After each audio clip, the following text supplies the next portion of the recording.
Hello everyone, welcome back to Duel of the Takes. Today we are doing a bit of a throwback in terms of format. We're just doing a regular kind of ranking with locks and vetoes. It's just the three Duel of the Takes hosts, no guests.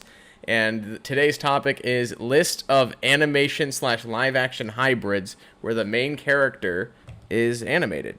It's kind of a weird subgenre, but there's surprisingly a lot of these movies, and they don't seem to be going anywhere. Yeah. I feel like this trend started early in our childhood, maybe a little bit before, with films like Who Framed Roger Rabbit and Space Jam, and then, I mean, there's like 4 of these movies a year now, whether it's Peter Rabbit or Tom and Jerry movie. You can't avoid these. No, it's weird because I feel like the peak of it was in the 2000s, but now with the release of Sonic and now that's getting sequels, I feel like it's kind of had a revival lately. Oh yeah, definitely. And I mean, I feel like it hasn't really gone away. It's just the movies stopped being like noteworthy at all. But now I feel like there's more and more of them. Some of these movies are getting sequels. We're doing this because Space Jam 2, A New Legacy is right around the corner. Yeah. Mm-hmm. But this should be fun. We're going to start off with locks. Everybody gets to lock one movie that's in their top 10 that will be on the group's list for the top 10 movies. Oh boy. Alden, what are you locking? Well, I know one, maybe 2 of these is pretty safe, so I'm going to lock the SpongeBob SquarePants movie. Okay. The first one? Yes. All right, so Alden locks SpongeBob SquarePants the movie. Josh, what are you locking into our top 10? Happy Feet now. I'm between 2 movies, and it's either do I play it safe or do I piss off the panel? I'm playing it pretty safe here personally, but you feel free to do what you want. Garfield, Tale of Two Kitties. Holy fuck. There it is. Thank you. I'll explain my take later. That's okay. Where are the locks? Like, what is the lowest I can go? Top 10. Awesome. I'm going to play it safe here. I'm locking the movie Enchanted. Mm-hmm. Okay, good choice. It's pretty high up on my list, and I would be very pissed if this one didn't make the top 10 personally. So I'm just gonna play close to my chest and lock Enchanted. Sweet. So there are 25 spots. 3 of them are already filled in the top 10. I don't know who to start with. Josh, you're the one who wanted to expand this to 25. What movie is just now making the cut? We all have one veto, and I do anticipate the big fish clause being used at some point. My number 25 is the Michael Bay produced Teenage Mutant Ninja Turtles. Yikes. Huh? It just made my list. The first one or the second one? The first one. The second one, I didn't even finish. I thought the second one was better. I agree. Maybe, but I went with this one. They're both pretty bad. You're fine. I don't... Yeah, they are. I went with this one because I went into this movie expecting to hate it, and it was a surprise. There were moments where I actually liked this movie, and the cast of the Ninja Turtles, I think, were actually entertaining. Megan Fox wasn't this big, like, terrible thing as April O'Neil like everybody thought. Maybe you want somebody else playing April O'Neil, but I would have preferred anyone. I think she was fine for the movie she was in. I think this is the only movie on my list that there's not a lot of ironic love, just like, oh, I'm surprised this didn't, like, totally, like, suck. Yeah, I see what you're saying. There's definitely a lot of these movies where there's either, like, a nostalgia charm that, like, works for me, and this one kind of came out more recently, so there's not really a nostalgia charm with Michael Bay's take on Teenage Mutant Ninja Turtles, but definitely a movie that was in consideration for my list, but when we narrowed it down to 25, it didn't make the cut for me. But I'm okay with it here at 25. It was either this or, like, a Smurfs movie, so... I had Hop here at 25. Which is going to be a lot funnier when we get to Illumination. Yeah, I had the Smurfs at 25. Damn. So, no vetoes or anything? Everybody's cool with that? No. This is fine. Yeah, that's a good spot for it. I don't think it's gonna be the only Michael Bay recognition, though. Yikes. It's my only Michael Bay recognition. I'll go next at 24 then. I have the first Garfield movie, and just Garfield the movie. I put this movie here mostly just because of the story of how Bill Murray got attached to the project, which I find really funny. The writer of the movie, Joel Cohen, I believe is his name. Hang on, let me look that up. Yeah, Joel Cohen, the writer of the movie, Bill Murray just assumed was one of the Coen brothers. And so he thought this was going to be like a really artsy take on Garfield. So he didn't even read the script, signed on to the movie. And what he got in for was, I think, one of the earlier attempts at bringing one of these CG characters to the screen and doing the beloved comic strip Garfield. But this movie kind of misses the point of Garfield, I think, in a lot of ways. It's kind of like a by-the-numbers like mystery that Garfield gets into. I think the way that they blend the CGI in with the real world is also kind of weird, because like Odie's just a normal dog, but then Garfield is a CGI cat. But I like this movie for what it was. I remember seeing this in theaters as a little kid, and I thought it was fine. I thought it was okay, and I don't really have any intention to go back to it. I just think it's so funny how Bill Murray now in hindsight is like, oh, that was a mistake, or it's like in Zombieland when his character gets shot, the younger girl comes up to him and she's like, well, do you have any regrets? He was like, I don't know, Garfield maybe. There's this like tongue-in-cheekness to him getting attached to this project, and what's really odd is he sticks around for a sequel, so this couldn't have been that bad for him. It made a lot of money. Wow, I accidentally deleted my ranking. Bruh. What? Good thing there's a recently deleted folder. Jesus. Okay. Are you on notes? Maybe. And I think the first Garfield movie is real bad, and that's why the Garfield sequel is so high on my list. I will say I do have Garfield: A Tale of Two Kitties noticeably higher on my list than the first Garfield movie. Yeah. Mm-hmm. Kind of want to switch my lock now. But I don't think it's worth a veto, but it's fine. I do think the story behind it, him thinking it's a Coen Brothers movie, is really funny. Yeah. What do you think, Alden? I don't even have the first one on my list. That's it. That's all I have to say. I don't have much thoughts on it. I hate it. Yeah, if you guys don't like it, you could veto it and put something else here too. I'm not married to Garfield the movie. I just wanted to share that little trivia fact for our audience. Okay, well, I have a feeling, and if not, I don't really care, but I have a feeling that Tale of Two Kitties is going to show up later. It is Josh's lock, so it's currently locked into our top 10, yes. All right, then I'll veto. I don't care. Actually, Alden. Okay. We can do a big fish clause here. And here? I know our locks are for the top 10, but the more I think about it, the more I look at my list now, I'm fine if Tale of Two Kitties goes here, actually. Just replace it with Tale of Two Kitties? Wait, what? What is going on here? I'm looking at my list and I'm like, I may have gone too far in a few places. I don't even know what's happening with my list until like the top 10, so I feel like you're fine. It's a duel of the takes first. I might be reverting my lock here. What? Okay. If you place Tale of Two Kitties here at 24, you can change your lock. All right, that's what I'm gonna do. I like that. Okay, what do you want your new lock to be? I think I am just gonna play it safe, and I'm gonna put Christopher Robin in my top 10. Oh, that's wholesome. Yeah. Okay, cute. Okay. That's in my top 10 as well. I'd rather this be in the group top 10. Okay. So Tale of Two Kitties is now at 24? Yeah, so Garfield: A Tale of Two Kitties, number 24 on this list.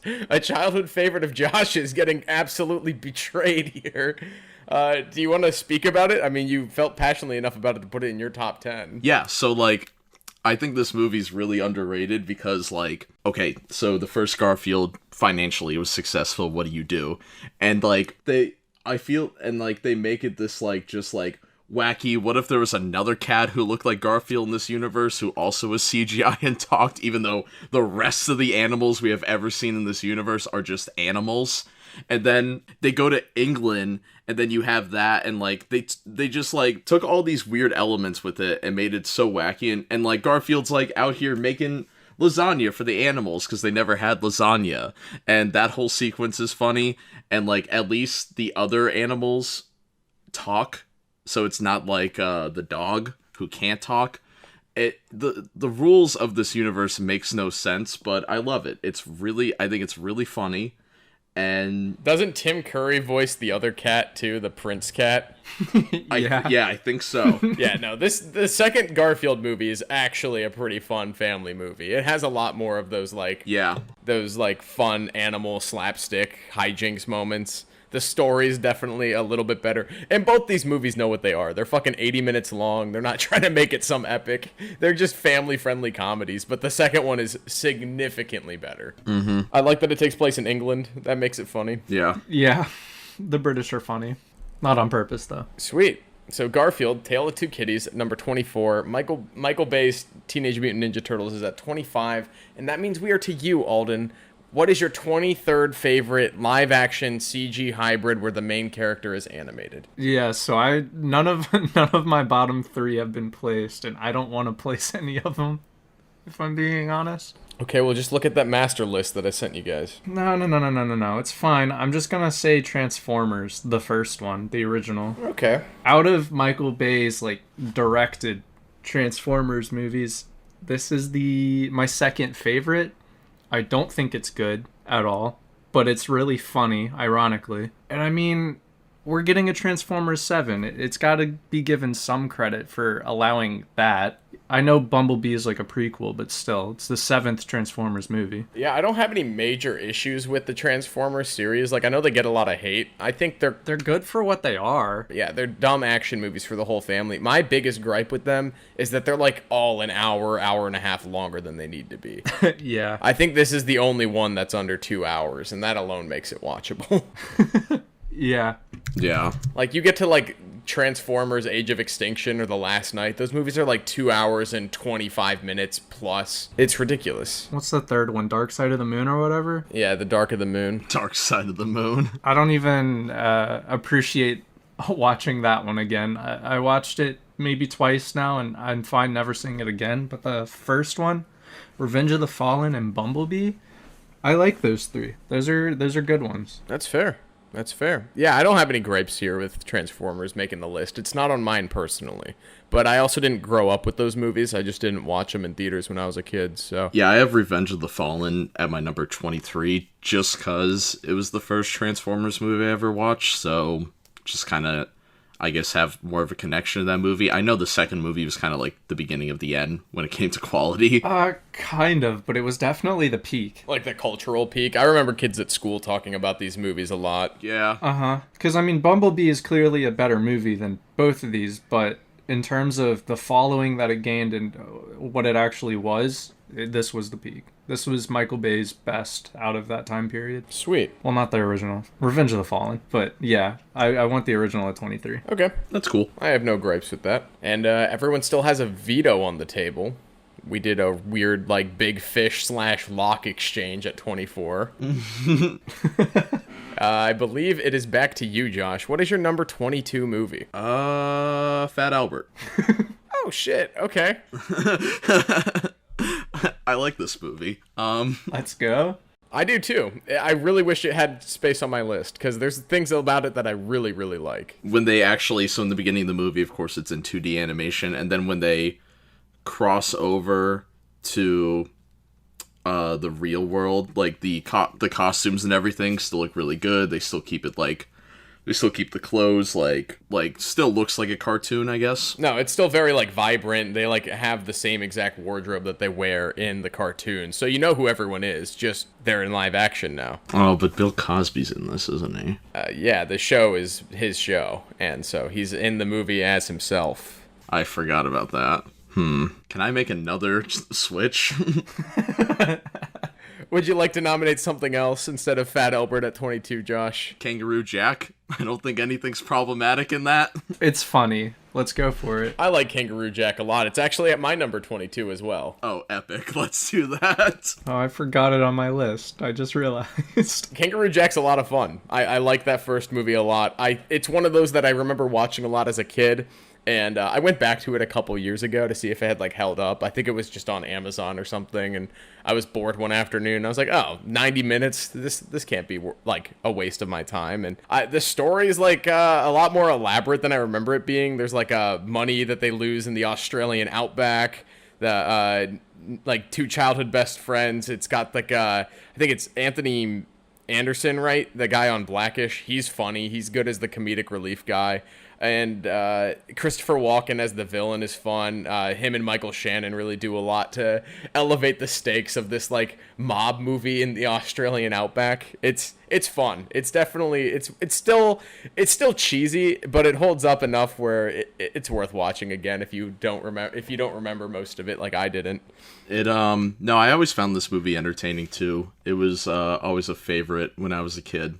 The movie's cool. It's underrated. Did you guys ever see the fucking straight to Cartoon Network sequel, Kangaroo Jack Good Day USA? I do remember that. Yeah. I think I did, but I'm not remembering any of the movie. It was not the vibe. It was a really weird way to go about continuing the Kangaroo Jack saga.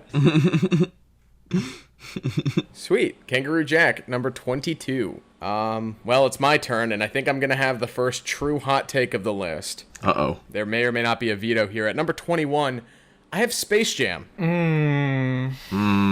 That's really low. I really like Space Jam. I loved it as a kid, but it's one of those movies that it hasn't gotten better with age. It's not one of those that I like going back to now as an adult. Unlike other CGI live-action animation hybrids with the Looney Tunes, this movie is simply a kid's movie. I think there's a lot of cool 90s pop culture in there. I think the Quad City DJ's like song for Space Jam is fun. The soundtrack in general is pretty great, but you don't really get a lot of great basketball scenes, and you also don't get a lot of great Looney Tunes scenes on their own. I think I said it like last week on the podcast when we were talking about upcoming movies. My favorite scene in the original Space Jam is when the Tunes have to go into the real world to go and get Michael Jordan's sneakers. I think like the movie really thrived with the Tunes interacting with real life environments, and that's what I wanted to see of more than Michael Jordan in like the Toon world and not really. I mean, trying to teach them how to play basketball. It was cool for like merchandising purposes, and I get why it's a pop culture staple of the 90s. But this movie is it's not the Tunes incorporated in the way that I would like to see them. And that's why I'm really worried for Space Jam 2, A New Legacy. I think I'm going to veto this. Thanks. The movie's way too iconic to at least not have in the top 15. I think it's just way too low for me. What I'll put in its place. I feel like I could put anything, right, Alden? I mean, yeah. Alden, what's your opinion on the Ted movies? They're right here. Both of them. If any Ted movie goes on it, I kind of want to put Ted 2 here. Based. Ted 2, I think, is better than the first one. What I like about Ted 2 is that Seth MacFarlane kind of used more of the Family Guy type humor. You have that in the first one, but then Ted 2 actually has like those side like jokes that you have in Family Guy episodes, like actual like early Family Guy 2, where it's actually like cutaway jokes. Yeah. And I think Ted 2's just pacing humor-wise is really good. And if I'm going to put either one, I'm not a huge fan of either one, but I find Ted 2 like really entertaining, and it's something I could like put on with friends on a random Saturday if we got nothing to do, have a few beers. I'll get some laughs out of Ted 2. I have a question. Why do you guys think Seth MacFarlane just straight up went with the voice of Peter Griffin for Ted? I mean, Family Guy was still huge at the time. I think that's just why. Yeah, I feel like it's the easiest.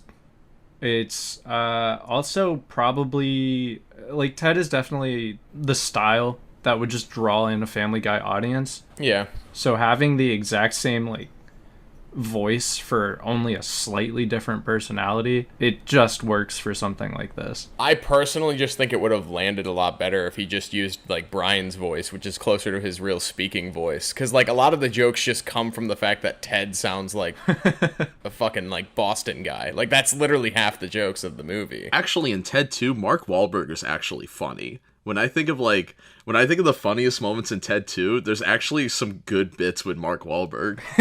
Yeah. This is a weird parallel to draw, but the differences in Ted 2 and Ted are similar to the differences in Deadpool 2 and Deadpool. Yeah. To where the jokes pretty much are the exact same, but the pacing of everything is a lot better. Okay. I could see that. I like that it turns into a court drama too at the end. I think that's funny. I mean, it's just absurd, all of it, and that's what allows it to thrive in what it is. Cool. Well, I guess Space Jam gets to fight another day. It sounds like you guys are adamant about Ted 2 making number 21. That's exactly where it is. I'm just adamant that Space Jam gets higher. That's fine. Sweet. So that was my turn to place a movie. Alden, what do you have at 20? I'm going to try Sponge Out of Water. Yeah. Yeah? If we're gonna have 2 SpongeBob movies on our list, I think the Sponge Out of Water movie fits this format better. It fits this list better to me because, like, the first SpongeBob movie has live action sequences. They're more toward the end of the movie, and I think they're done really, really well. Yeah. But Sponge Out of Water kind of does the same thing, where, like, the third act takes place with all of the characters now out of water in CGI superheroes. Most of the movie is still traditionally SpongeBob animated, just a little bit higher quality, I guess. I think I like the execution of it better in the first movie, but like in terms of fitting the mold of what you expect from like this subgenre of like family comedies, Sponge Out of Water is more of what I'd expect. This movie's really weird because I guess I went into the theater expecting the first movie, and it's not at all the same. Like, just none of it really flows the same way. It doesn't have the same humor in most of it. It's a completely different film, but it's not, I can't call it bad. It definitely fits with probably what kids are looking for today in a movie rather than what we were looking for in 2004. But I feel like when the movie came out, it only got the positive reception that it did because it was better than some of the newer SpongeBob. You compare this movie to any of the first 3 seasons of SpongeBob, 3 or 4 seasons, and the SpongeBob movie, it's pretty shit still to me. Yeah, so that's like another thing to be said about this movie is it marks the return of Hillenburg. Right. Yeah, you can tell it has his touch on it. Like, in terms of the characters, Squidward's not, like, just a torture device for SpongeBob and Patrick. Krabs is more of a developed character than he was in the later seasons. It definitely has that classic SpongeBob feel for a part of the movie. Yeah. But at the end of the day, you're right. It does feel more in line with, like, the kids' movies that were coming out, a la Smurfs and Smurfs 2. Mm-hmm. It feels to be a little bit more at that beat and at that pacing, and mostly for that audience as well. It's not really for the old head SpongeBob fans like ourselves. Exactly. I could veto, but I don't know. There's other movies I want to see on this list, but at the same time, am I really going to veto and put Chipwrecked? I have that further up. Okay, then I'm not. I do want to see some Alvin and the Chipmunks love on this list, but I'm not going to veto here. There's a little love on my list. I've got 2 of them, and I think one of them's a hot take. I got one of them. I mean, to be fair, having Alvin and Chipmunks on this list at all is kind of a hot take, but still. I have I haven't seen the third one and beyond. I've only seen the first 2. So take that with what you will. So, I know what you have on your list.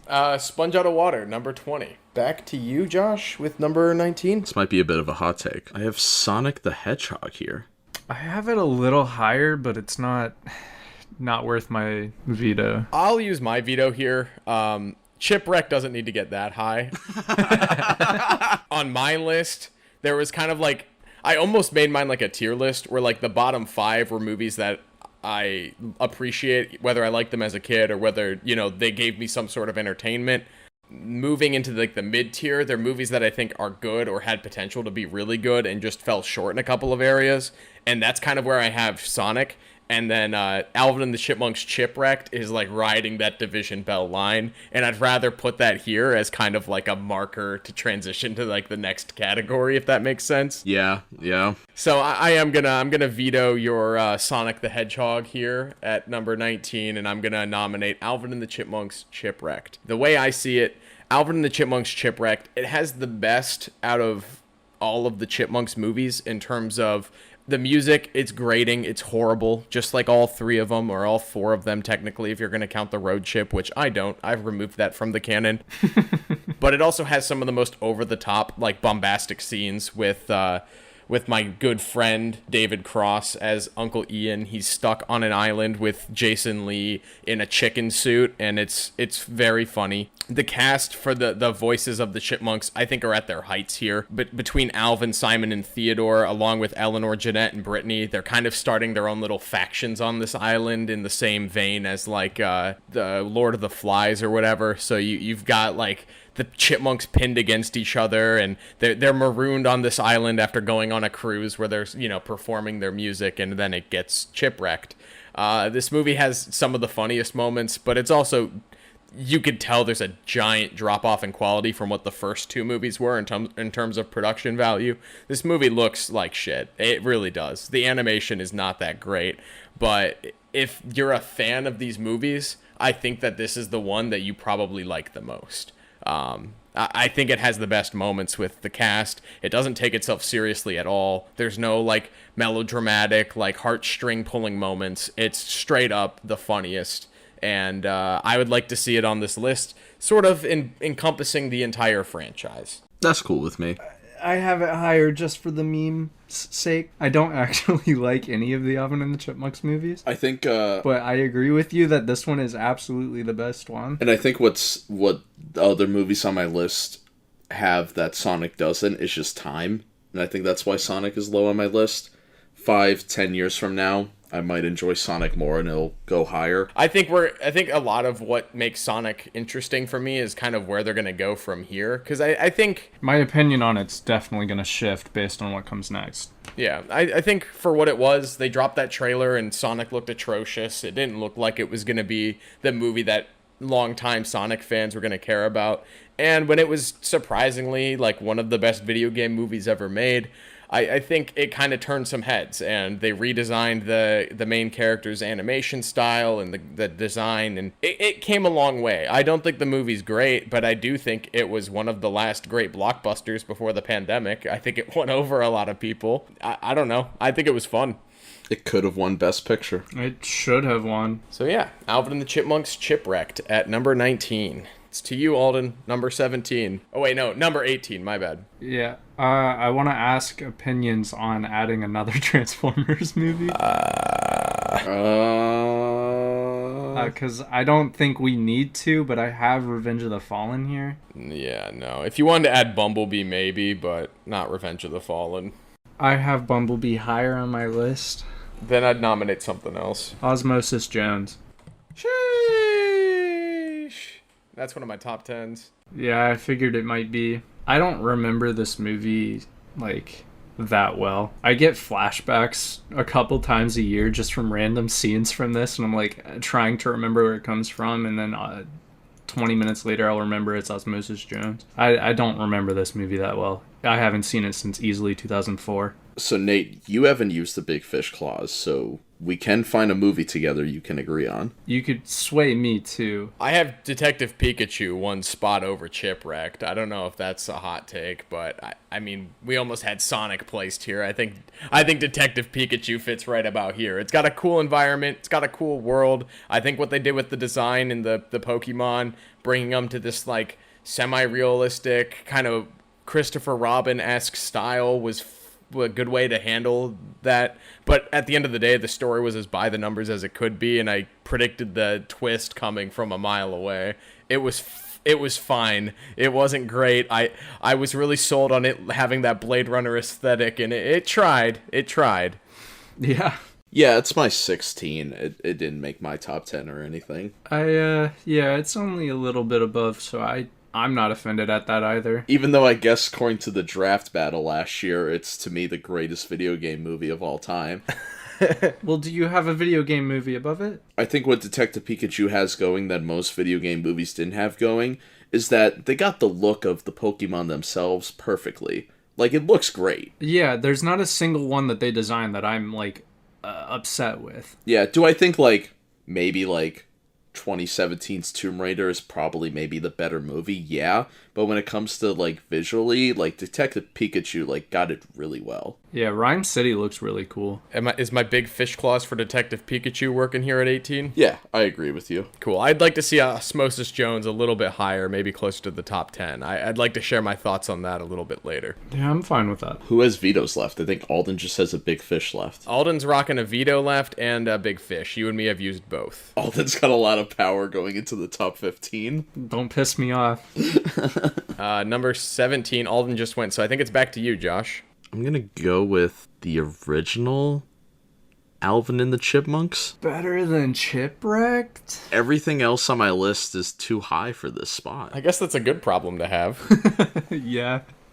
Yeah, I'm like looking at the rest. Yeah. I don't want to put like G-Force here. Please don't. I like the original Alvin and the Chipmunks. Got my boy Jason Lee in it. Always liked him in Kevin Smith movies, so to have him there with the Chipmunks, that's a source of entertainment. Like Nate mentioned, the antagonist of the film is very entertaining. Oh yeah, David Cross as Uncle Ian is like, he carries the first Alvin and the Chipmunks movie. Complete tangent, but David Cross was just a host on like a Sirius XM channel a few weeks ago, and it was kind of jarring. Damn, is that where his career is now? No, he's doing fine. Yeah, he's doing fine. Yeah, I mean, the first Alvin and the Chipmunks I think is fine. I really liked the cartoons and stuff as a kid, and this movie came out I think around 2008, so yeah, it was fine for what it was. I think I saw it in theaters. I think I saw the first two Alvin and the Chipmunk movies in theaters somehow. I think I did too. I didn't grow up going to the movie theater a lot, but those two movies, I guess, were opening weekend must go for me and my family.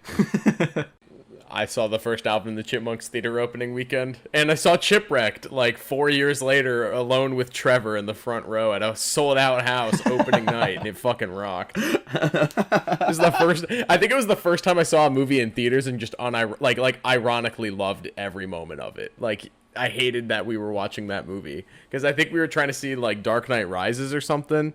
It was something like that. And then they were sold out, so we just were like, what else is playing? They're like Chipwrecked. We were like, okay. And it was like nearly sold out. We were in the front row. They're both completed their trilogies. Yes, they did. But yeah, I have a soft spot for the first Alvin and the Chipmunks. I have no problems with this. Sweet. So it's my turn at number 16. I have a bit of a box office bomb here, an underrated movie in my opinion, a Henry Selick film that absolutely tanked at the box office, starring Brendan Fraser and Bridget Fonda, called Monkeybone. Oh.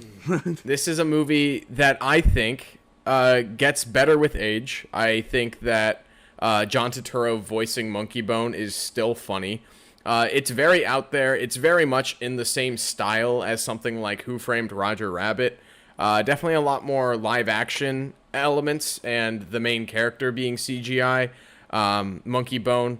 It's about Brendan Fraser. He gets in a car crash and in a coma, and then his mischievous character that he cartoons comes to life. It's a horny little monkey that's just trying to get laid, and it's definitely not like a kids movie per se, but it has a very explosive energy that I think a lot of people would appreciate now. I think it's kind of one of those movies like Freddy Got Fingered, if you're familiar with Tom Green's gigantic movie that bombed as well, where it's got a great comedic cast. There's all these great character actors that show up. You got Bob Odenkirk, Whoopi Goldberg, Dave Foley. A lot of really great comedians make a scene, make a cameo, and there's like good set pieces for a comedy. It's just, I don't think this tonally was the right way. People were expecting, oh, this is the guy who made James and the Giant Peach. This is the guy who made The Nightmare Before Christmas.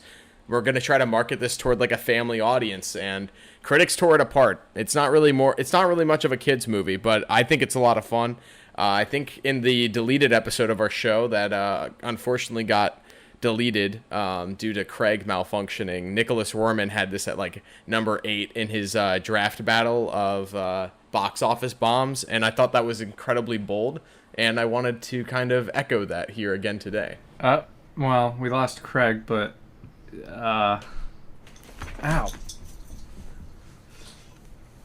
Yeah, I don't have an issue with it. I haven't seen it. Not too many people have. Bit of a deep cut. Yeah, I'm still not at the point in the list where I care, so... Yeah, I also had James and the Giant Peach lower on my list. The reason why I went with Monkeybone over, they're same director.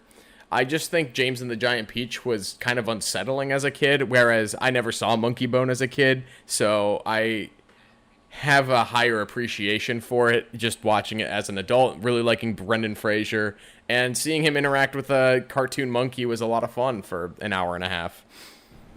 Yeah. I hated James and the Giant Peach. It's not on my list. I think what it does with this medium of being like a live action animation hybrid is really, really good. I just wasn't smart enough to understand it as a kid. It really scared me when he like goes into the peach and becomes like stop motion with all like the bugs and stuff. I'm like, yo, this is like scary, and they fight skeletons and go on this big adventure, and I'm like, this is just, everything about it was dark, and I didn't like that. This is kind of more of just a slapstick comedy, very irreverent, very kind of in its own head, and yeah, I think it lands better. I think a modern audience would appreciate Monkeybone a lot compared to James and the Giant Peach. True. Yeah, I mean, yeah, you've swayed me. I was kind of in the same boat with James and the Giant Peach when I was younger, and I haven't watched it all the way through ever, I don't think. All right, I don't blame you. The ending's dark. Like the space rhino that killed his family and shit shows back up. I think it's a metaphor for something, and I'm not sure what. All right, we are approaching our top 15, and it's Alden's turn here at numero 15. Yeah, the next 5 for me is a mess. Did we place Christopher Robin? No, that is locked into the top 10 now. Right. I've got nothing under this that I want here, and... You can say Osmosis Jones again. I won't throw a fit, I promise. Will you throw a fit if I say Rocky and Bullwinkle? No. Then I'm saying Rocky and Bullwinkle. It's 3 places higher for me, but we've placed Detective Pikachu and Sonic. No, Sonic has not been placed yet. I vetoed to put Chipwrecked. Man, I'm bad at keeping up. I still think Rocky and Bullwinkle should... It's my number 14, so I'm not, Rocky and Bullwinkle is your 14? Yeah. Yeah, I mean, I have it above Sonic for me, but I kind of want Sonic above it now that I'm thinking about the weird, like, statues they're using for Knuckles and Tails. The stand-in statues. That shit's so cursed. Yeah, Rocky and Bullwinkle at 15. When I was making this list, I showed Megan mine, and she was like, what is Rocky and Bullwinkle doing down at 22? I was like, Meg, when did you last rewatch this? I watched it 2 nights ago. And she was like, when I was a kid, but I just remember loving that movie so much. And I'm like, yeah, I mean, I loved it as a kid, but when you're working with Rocky and Bullwinkle, it's like, it's kind of like Tom and Jerry, but with like Cold War tensions. There's like these Russian spies, and it's very, very weird. They did a good job of bringing it to life, in my opinion. The fact that they got like A-list cast to play the slapstick trio. You got Robert De Niro as fearless leader, and Alexander as Karen and Boris. Like, they went all out. Yeah. Yeah, so I can't remember who I went with, like, in terms of my family or whatever, but there's, like, Chuck E. Cheese-esque Bullwinkle restaurants or something. Whoa. They currently operate 2 known locations in the U.S., so whichever one I went to is definitely shut down, because one's in Oregon and one's in Washington. I can barely remember going.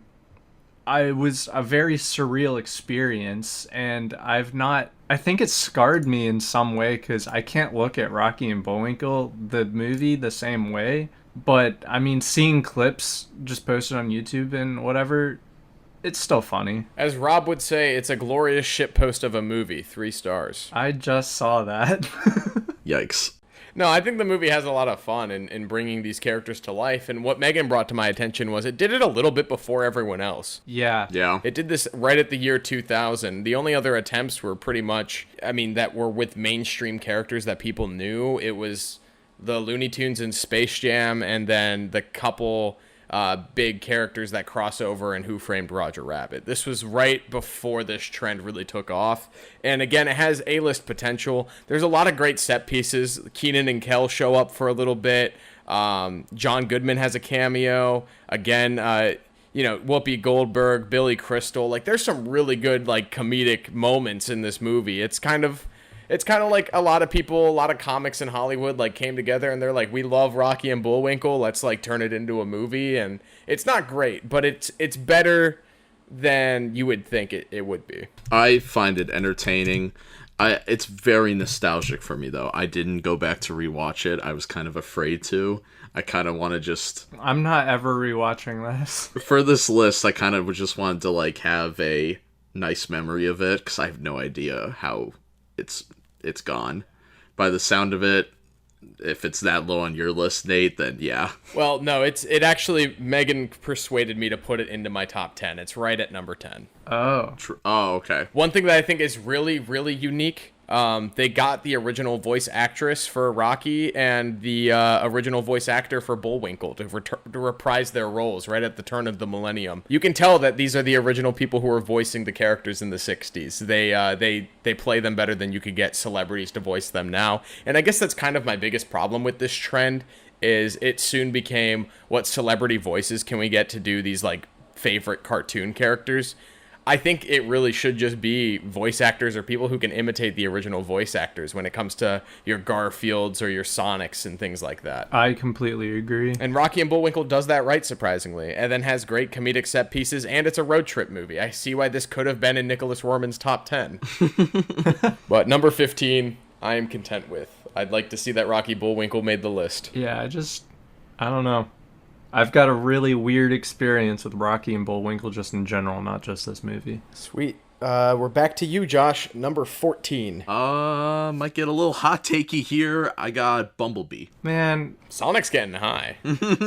yeah, I can't argue because it won't make the list if I do something now. I really like Bumblebee. I really like Bumblebee. got John Cena as the villain. Of course, it was going to be pretty high on my list. But I really like that scene where, like, I don't know, he's just, like, very stereotypical. Like, he feels like a G.I. Joe villain. He definitely fits the character really well. I totally buy the origin of Bumblebee. I think it all works out fine. Yeah, it's the best Transformers movie so far. A lot of the designs and the sound mixing is very much like the 80s cartoon, which I really appreciate. Yeah, it's a dope movie, but when it comes to this kind of list, it doesn't belong in the top 10 for me. I could definitely see that too. I think that Bumblebee has a lot of fun in being like an E.T. ripoff. Like, it kind of embraces that a little bit. It sets it back in the 80s. I like that they made Bumblebee a Beetle again and not a fucking Camaro. Yeah. That did a lot for me personally.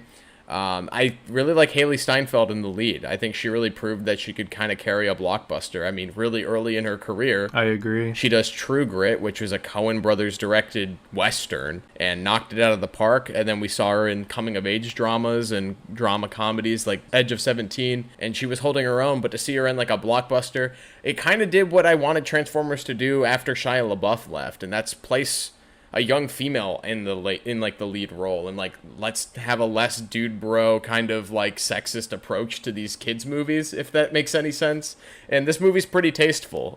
You can tell that it has some touches of fun and it has a lot of charm, but it's not a masterpiece. It's a good blockbuster. I think that they would have done a lot better with this movie if it didn't come out around Christmas time and instead came out in the summer. I agree, and I believe the fact that it came out the same time as Aquaman definitely didn't help. Yeah, I don't know what their box office projections were for this movie, but I'd have to think they kind of somewhat underperformed compared to the main series, the 5 Transformers movies before then, which were all Yeah. approaching $1 billion. This one definitely scaled it back a little, but it also, new director in the fold, new tone. John Cena's fine as the antagonist. He's kind of a meme. So Bumblebee, 14. Sweet. It is back to me, and I don't know if I should choose Chaos, go with a hot take, or if I play it safe and finally play Sonic here at 13.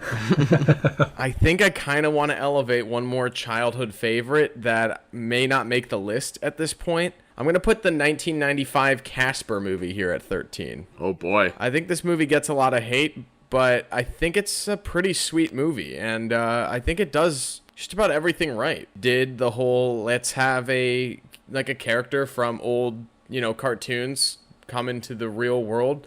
They got Wednesday Addams to play the main character. They have Bill Pullman as the dad. Like, it's a pretty sweet little movie. It's nothing crazy. It plays it safe. I think the thing that people always riff about is like tonally it's a little weird because like the girl's mom just died and she befriends a ghost, but it's like whatever. It's got sweet moments, and it's one of the few movies here where it feels like they were able to like target like a female audience. Like I feel like looking at these, it's a lot of like characters that like little kids like little boys liked, in terms of, I mean, Alvin and the Chipmunks, the Looney Tunes, Garfield. A lot of these main staple ones just kind of feel like more masculine properties, and Casper the Friendly Ghost, the way they portray him in this film, he's sweet, he's charming, and he's friendly. He wants to take her to reenact Cinderella, and he's got to get home before midnight. It's cute. It's wholesome. There's nothing about this that really has aged particularly well, but I think Casper himself as a CGI creature, for being 1995 and this movie not having that high of a budget, it's held up pretty well. You can transparently see through him. The design was there. The way that they light the scenes really elevates the limited effects budget that they had. I'd like to see them kind of take another crack at Casper, if I'm being honest. I think there's definitely a lot of potential there, and the character dates all the way back to like the 30s, I think, with Felix the Cat. So he's been around for a long time. That's the thing about Casper, though, is that the content after this movie I liked a whole lot more than this movie. So this movie was always really weird to me. It was just like, it's not a movie that came out like that, like far away from when we were born, but also it always felt like, oh, that's the old like Casper movie. But I kind of liked what was coming out when I was growing up when it came to Casper. I feel that. I just really like the content that was releasing at the time when it came to like the animated stuff. I think there was a Christmas movie that came out or something. Yeah, Casper's Haunted Christmas. I remember that one being on Cartoon Network a lot. And then there was Casper's Scare School, which yes, I think was originally a Halloween special and then became an animated series briefly as well. So yeah, the movie didn't make my list, but I could see why it has a fan base, and it introduced a character that's been around since the 30s, like you said, to a whole new audience. So without this movie, I wouldn't have become a fan of Casper, even though I don't really care for the movie itself. Most notably, its sequel, it was like the debut role for Hilary Duff, Casper and Wendy. I mean, I had an older sister, so these VHSs were just constant circulation in my house. I remember watching them all the time. I think that one's probably more remembered by, like, fans, but yeah, it has, like, a little bbit of that, like, Hocus Pocus energy, too, because she's got 3 aunts that are older witches, and Casper's got his 3 uncles that are older ghosts. Like, there's like, a different comedic dynamic there that I think worked for a lot of people. But I just found this movie to be really sweet, and I wanted to elevate it, because I think it's aged pretty well for being what it is. Anyway, Alden's got a veto and a big fish clause if I'm wrong. I'm cool with that too, if there's something else you guys want here. Josh, throw me something. No, I'm fine if Nate wants to elevate that movie. Yeah, that's kind of where I'm at. I don't know what else to place. This is such a weird... So far, everything in my top 10, except for Garfield, Tale of Two Kitties, is there. Yeah, I'm only missing Bumblebee. Yeesh. All right, so Casper, number 13. We got 12 spots left. 3 of them are filled with locks. We've got SpongeBob SquarePants the movie, Christopher Robin, and Enchanted that still have to be placed. With that being said, I believe it's your turn, Alden, with number 12. Yeah, Sonic. Sweet. Sonic the Hedgehog at number 12? I had it at number 13 personally. I'm happy to see it make the list. I think it does a lot right, like we were saying earlier, as a video game movie. I think it's great that they took like the backlash that they got when that first trailer dropped and actually like put a little bit more care into the design and the atmosphere. Put $2 million more into it. I think it was way more than 2. That's what they originally announced was 2, and then they spent like 4 months longer than expected. So yes, I'm going to agree with you, but that's what they said. Yeah, I think it was closer to $40 million on Box Office Mojo of what they announced the post-production budget, which that's funny. That's a lot of extra money to spend on a movie, but they made their money back. And I think like the fact that they sequel bait at the end, that we're going to see more of Sonic the Hedgehog. I kind of want to see more of like Sonic's world.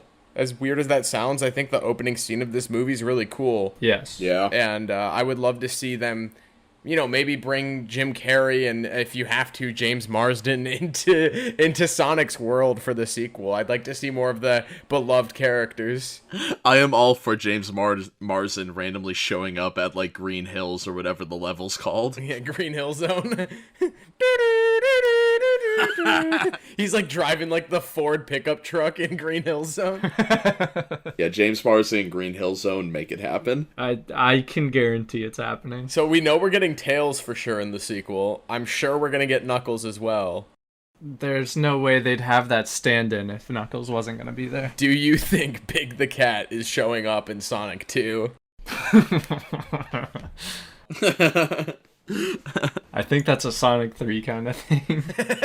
We're probably gonna get Shadow at some point. Who do you think should voice Shadow?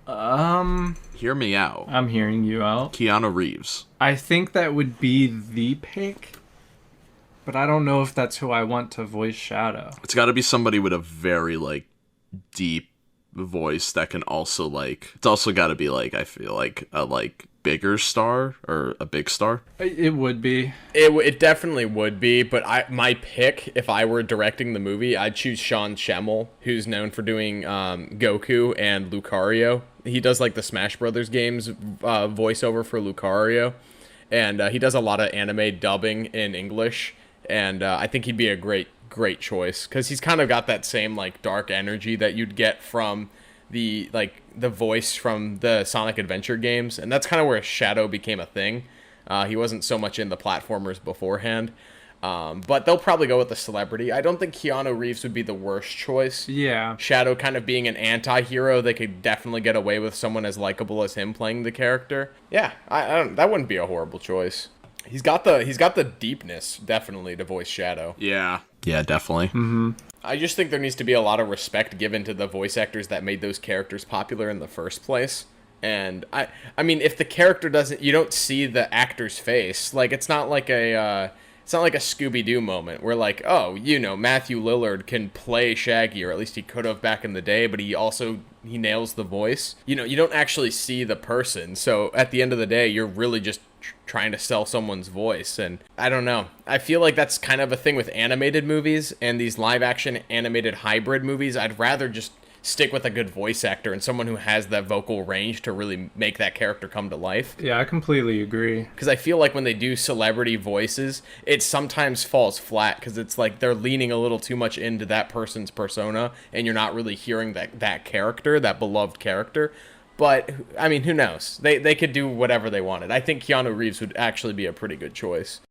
I do have a pick that I think would be funny. What's that? I'd like to see Keith David as Shadow. That would be fucking dope, actually. And he did really good in Josh's second favorite animated movie of all time, Princess and the Frog, as Dr. whatever his name is. Yeah. Any more voice work for Keith David, I'm all for, actually. I would like that more than Keanu Reeves. I really like Keith David, and I think voicing Shadow in a movie like that would be pretty sick. Yeah, that'd be cool. Make it happen. Please. All right, we are slowly approaching that top 10. There's one spot left, Josh, that is not in the top 10. Number 11. What are you placing here? I don't have to cause as much chaos as I thought, because SpongeBob the movie was your lock, right, Alden? Mm-hmm. Yes. So that was my number 11 on the list, but I'm going with a movie that is one spot lower. Pixar's WALL-E. Man, I really wish I cared. It's my number 10. Like, I don't know if that's worth a veto or a big fish clause. It's weird talking about a Pixar film a year later after our Pixar video. I like WALL-E. I do. I genuinely like that movie a lot. But I think I said it in that recording. The first 40 minutes are the best part of that movie by a lot, and then it just kind of slowly dissipates into getting us back around full circle, going back to Earth. Going back to that famous Pixar episode, though, I kind of wish that I put WALL-E at that number 11 spot that famously Toy Story went there, looking back on it. I wouldn't want it any other way. I know it became iconic, but looking back on it, I was like, man, I should have vetoed for Wall-E instead of Up the more I think about it. I don't know. I have no regrets on that episode. The only reason Wall-E didn't make my list is, although there are live action segments, it doesn't really feel like in that same breed as like most of the movies we're talking about for me. I included it on like our master list just as something to pull through because it really does a good job of blending those scenes pretty seamlessly into the movie. I think Fred Willard's the main guy who is the BNL CEO, who is I think his name's like something funny. Forthright, I think, is his name. And so he's like the leader of Amazon or Walmart or whatever they were poking fun at the time. And he's like telling them that they have to like leave Earth, like, hey, our space cruise is like the way to go, and it's broken messages between that. But then you see like the disintegration of the captains over time, and there's like the first few captains were like real people, and they slowly morphed into these CGI blob-like humans, and I think that's fun. It's a cool way to introduce it, and I think like Pixar's commentary on this was very much in the same vein as something like Avatar, where it's like, hey, this is our planet, we've got to treat it with respect, and you know, that probably fell on deaf ears, but it did a better job than Al Gore's 2 documentaries, An Unfortunate Truth and An Unfortunate Sequel. I think Wall-E as a movie is easily top 10 for this list, so I'm happy to see it here if we're sticking with it. I think the quality's great, but Alden does have a veto left. Oh, I'd like to see it in top 10. Oh. Oh boy. Really? Okay. I don't know what else to place. Like, I don't... Well, we could talk about what we're leaving out of our top 10. Like, since this is the last spot, you want me to rattle off movies that I have placed that haven't made the cut yet? Can I say a movie, actually? If you're gonna do it, because this is at my number 5. This is my number 15, and I didn't think it was gonna make the list, but maybe this is the opportunity to do it. But also, Thomas the Tank Engine and the Magic Rail Yard could go at number 11. What about Space Jam? How about Thomas the Tank Engine and the Magic Rail Yard? Oh my god. What about Paddington 1? Paddington 1. Let's do it. Paddington 1, number 11. Have we all seen Paddington, except for Nate? No, I haven't seen Paddington at all. I haven't either. I've seen both Paddingtons. I am a man of the people. You're a man of the UK. He likes marmalade, damn it. He's wholesome. So is Thomas the Tank Engine not making the list at all? I don't think so. We could put Thomas the Tank Engine here instead of Paddington 1. Is Stuart Little making the list, though? I have to ask. No, I hate Stuart Little with a passion. Stuart Little definitely isn't making this list. Bruh. Those parents chose a rat to adopt. But he's cute. And he's voiced by Michael J. Fox. You can get a rat at a pet store. House plays the dad, dude. Come on. Oh, yeah. I forgot. I hate that movie so much. I forgot everyone else in it. Oh, Thomas in the Magic Rail Yard is Alec Baldwin. It's got Mike from Red Letter Media. It's got another Academy Award nominated actor, doesn't it? Peter Fonda, I believe. Peter Fonda's in this movie. Yeah, like 3-time Academy Award winning actor Peter Fonda. I had so many toys and stuff from this movie. This movie was a huge part. It was a movie that I had on repeat. The villain train scared me as a kid. He was like the train version of Doc Ock. Yeah, this movie's fun. It's way too high on the list because I forgot about it, but I would like to see it on the list. I don't even know what this movie is. Let me look at it. Damn, did you have a childhood? Like, I know I didn't watch SpongeBob as a kid, but Thomas the Tank Engine. I watched the show. I don't know In the Magic Railroad. You might have thought it was an episode of the show because, like, I mean, quality-wise, it's... Maybe. I mean, I guess quality-wise it does get higher, actually. You got Mara Wilson in there. You got Matilda, bro. I don't know what I expected looking at screen caps of the movie.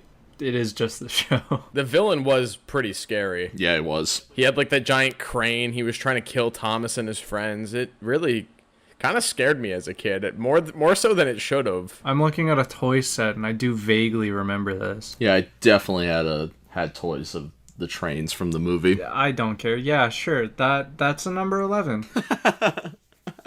Thomas and the Magic Railroad, number 11. Woo! You did it, Thomas. What a magic turn of events this was. So here we are. We're in the top 10 now. And we have 3 locks that need to get placed somewhere in this top 10. I have quite a few movies left, too. So this should get spicy. What was that number 11 that we just saved? that Alden just saved? Wall-E. Oh, Wall-E number 10. Well, for me personally, I have Christopher Robin below Wall-E. Christopher Robin's my number 9. I have Christopher Robin at 9 as well. But is it above or below Wall-E? Wall-E didn't make my list. And Wall-E was my number 12, actually.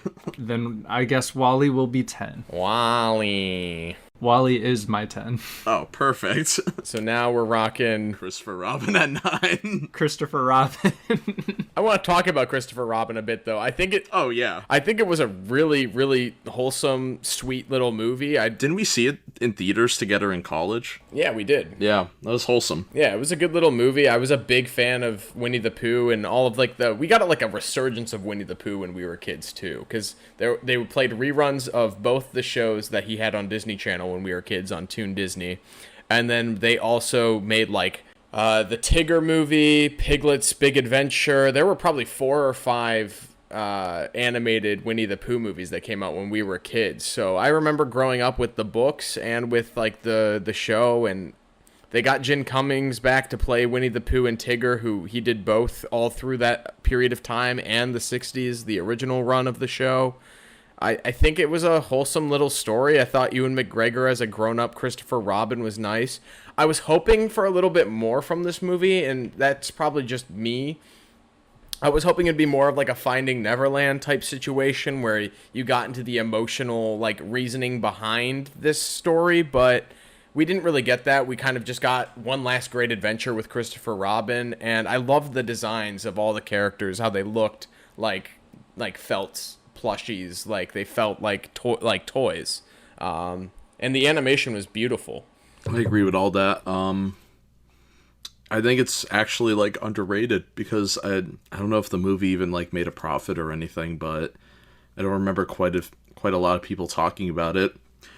For a lot of people, it was one of their favorite movies of the year. The people actually did see it, and it's weird because I feel like it kind of missed that connection with the audience because we grew up with a Winnie the Pooh resurgence, but Winnie the Pooh is also a property that I don't know how to explain it, but it's I guess much like Christopher Robin, it's a property that no matter what age you are, you're gonna go see a Star Wars movie, but even if you grew up with Winnie the Pooh, if a new Winnie the Pooh movie comes out, you're not gonna be oh, I have to go see this movie. You know what I'm saying? Yeah, I feel that. That's why I think maybe Christopher Robin didn't reach that popularity that Disney maybe thought. I think it's going to go down as one of the more underrated Disney movies of this era, especially if you do compare it to the live-action, I guess, remakes of you got your Cruella, you got your Jungle Book, and if you want to throw Christopher Robin in there, it's one of the best. Yeah, I think that'll make a great episode when the next true remake comes out. I'm trying to think of what's next. I know they just announced the cast for Snow White. Yeah, which is interesting. I don't really have any opinions on it because again, it's gonna all come down to tone and where they're taking that story. I think the next one is Little Mermaid, actually. Oh no. If it's anything like Lion King and Aladdin, that's gonna fucking suck. Are they using James Cameron's underwater technology to make this? James Cameron's gonna complain about the water. I'm already complaining about the water. I totally think you're right. I think Christopher Robin, if you're comparing it with the Disney movies of this era, live-action remakes and reboots of these beloved Disney icons, I think that this was a great way to do Winnie the Pooh. I doubt we'll see a sequel or a follow-up to this movie in any capacity, but this was a really wholesome surprise. I think, depending on how it ages, it could go higher on my list, personally. I'm glad it made the top 10, though. Well, I'm just going to say what I have at number 8. I have Osmosis Jones here. I don't know if there's a campaign to get that any higher. We also have 2 more movies that have been locked that need to be placed, being the first Spongebob SquarePants movie and Enchanted. That's where I'm at. Yeah, SpongeBob was my number 11, so it could go here for me. Nah, Osmosis Jones can go here. Space Jam could also go here if you'd like. Oh yeah, you guys really want Space Jam on this list still. I don't think that can go too much higher. Space Jam's my number 7, so it could go at 8. It's at 8 for me. It's number 21 on my list. Sheesh. Alright, then Space Jam for 8. Let me talk about the Michael Jordan's The Last Dance documentary just came out on Netflix this past year, and they kind of touched on the making of Space Jam, that it was in the middle of this weird time for Michael Jordan's career where he retired from basketball, decided to do baseball after his father always wanted to play baseball, and his father passed away tragically, and he decided to do baseball for a year, and of course eventually went back to the Bulls and won 3 more titles. I think this movie has a certain charm to it. I think there's a reason why we're getting a sequel in 2021, that people do really like this movie, and I do have a nostalgia connection to it. I don't think it's the best Looney Tunes movie of this like live action animation hybrid era, as we've known from this, as we'll know later on this list, but it's the most popular, and I think it deserves a place on this because Howard was able to... Only a movie like this could have been made at this time. You had the biggest athlete in the world teaming up with Bugs Bunny. Bugs Bunny, who, like, I want to say was the biggest cartoon at that time, but I know it wasn't. This kind of brought the Looney Tunes back into popularity, and I think this movie's very important because Looney Tunes Back in Action, a movie we'll talk about later, without Space Jam, we wouldn't have that movie. And at least, even if Space Jam 2 completely sucks with LeBron, at least like the Looney Tunes are back in like mainstream popularity, because Looney Tunes are awesome. They are very popular but still underrated at the same time, because when you think of cartoons, you think of like your Mickey Mouse, your SpongeBob. Bugs Bunny is kind of like that third or fourth one you think of. I don't know, Space Jam's, I don't want to use that word, but it's the word of the movie, but its legacy, I think itself deserves to be in the top 10. I definitely agree. I know I'm a bit of a Space Jam naysayer. I think what really works for the movie with me is like who they bring on as like live action characters. Wayne Knight is hilarious as like Michael Jordan's PA. He's just like following him around as his personal assistant. You get some good Newman moments in there. Bill Murray's very funny, where he just kind of shows up in this movie for some reason. And it's great. I really like the scene where the goons, whatever, the fucking aliens try to steal the NBA All-Stars like power, and like they have the magic basketball and it like drains their soul. It's very funny. The hospital scene where they're like, we don't know what's going on with them. They can't play basketball anymore. It's there's definitely some fun moments, and yeah, it's one of those movies that, I mean, millennials grew up with Space Jam. I mean, it's probably how a lot of them got introduced to the Looney Tunes, and having that staying power and bringing the Looney Tunes back in the forefront is exactly what Space Jam was intended to do. And you're right, they hit this really awkward lull in Michael Jordan's career where this movie could be made. It was a huge blockbuster. Yeah. And I don't think that was lightning in a bottle situation and lightning in a bottle timing. And it's also a little bit like poking fun at Michael Jordan too. Yeah. It's like with the baseball scene, he like strikes out like he sucks. And you know, I feel like that kind of self-awareness, Space Jam brought Michael back to the NBA. Prove me wrong. I mean, Looney Tunes was kind of gone 20 years prior to this movie coming out. Like, they were around, they showed up in things, but Space Jam showed up, and we've had like 7 different Looney Tunes shows since. I mean, Tiny Toons was really popular on TV at the same time that this came out. You got to give a little bit more credit to Warner Brothers. The Toons weren't dead. They had their reruns on Saturday mornings still before all the other cartoons started playing. The Looney Tunes were still relevant, but they weren't major blockbuster movie in the media zeitgeist. They weren't a trend. It was just something that was still there that Warner Brothers was still kind of pushing out. Tiny Toons was a pretty popular show. The Animaniacs, I mean... Oh, yeah. Animaniacs was a big one. Speaking of which, they brought Animaniacs back. Did anyone watch that? No. Yeah, I was about to say, I don't think anyone did. I did. I thought it was pretty good. I thought it was worth signing into Hulu for. Signing into Alden's Hulu for. And not giving me ads. Change your Man, password. who would do that? Change my password? I can just remove your Xbox. All right, Space Jam, number 8. Yeah, that's cool. Uh-oh, something's getting left out. Yeah, if my math serves me right, one of my movies is no longer making the list, but that's okay. Yeah, I think me too. I don't know how this is gonna go. I really don't. We still have 2 locks that need to be placed. We've got SpongeBob SquarePants the movie and Enchanted. At number 7 for me, I have The Cat in the Hat. We've already sang the praises of this movie in our Dr. Seuss episode, so if you haven't already, check that out. We got our friend Michael from the UK with Movies and Milk, and we kind of sang its praises in that episode quite a bit. It counts by having the fish in the movie. It's all live action for the most part. I was trying to figure out why it counted. Because it's my number 6 on the list, actually, so I'm cool if one of the locks go here. Yeah, I don't really want Enchanted here. I feel like that would be a big missed opportunity. No, I want Enchanted to be higher. Yeah. I would be okay with SpongeBob SquarePants the movie being here just because that incorporation from animation to live action is not very seamless. It's effective in the terms of that movie, but it's kind of like Cat in the Hat here, where it's like, it counts, but is it really in that same vein of everything else that we're talking about? Kind of like Wall-E. I don't know. I have the SpongeBob movie a few spots higher than here, and I think there are 2 movies where one of them should go here. I don't know. I would like to propose the first Scooby-Doo here rather than the SpongeBob movie. I feel like that's a little low. I mean, well, we're at number 7. Never mind.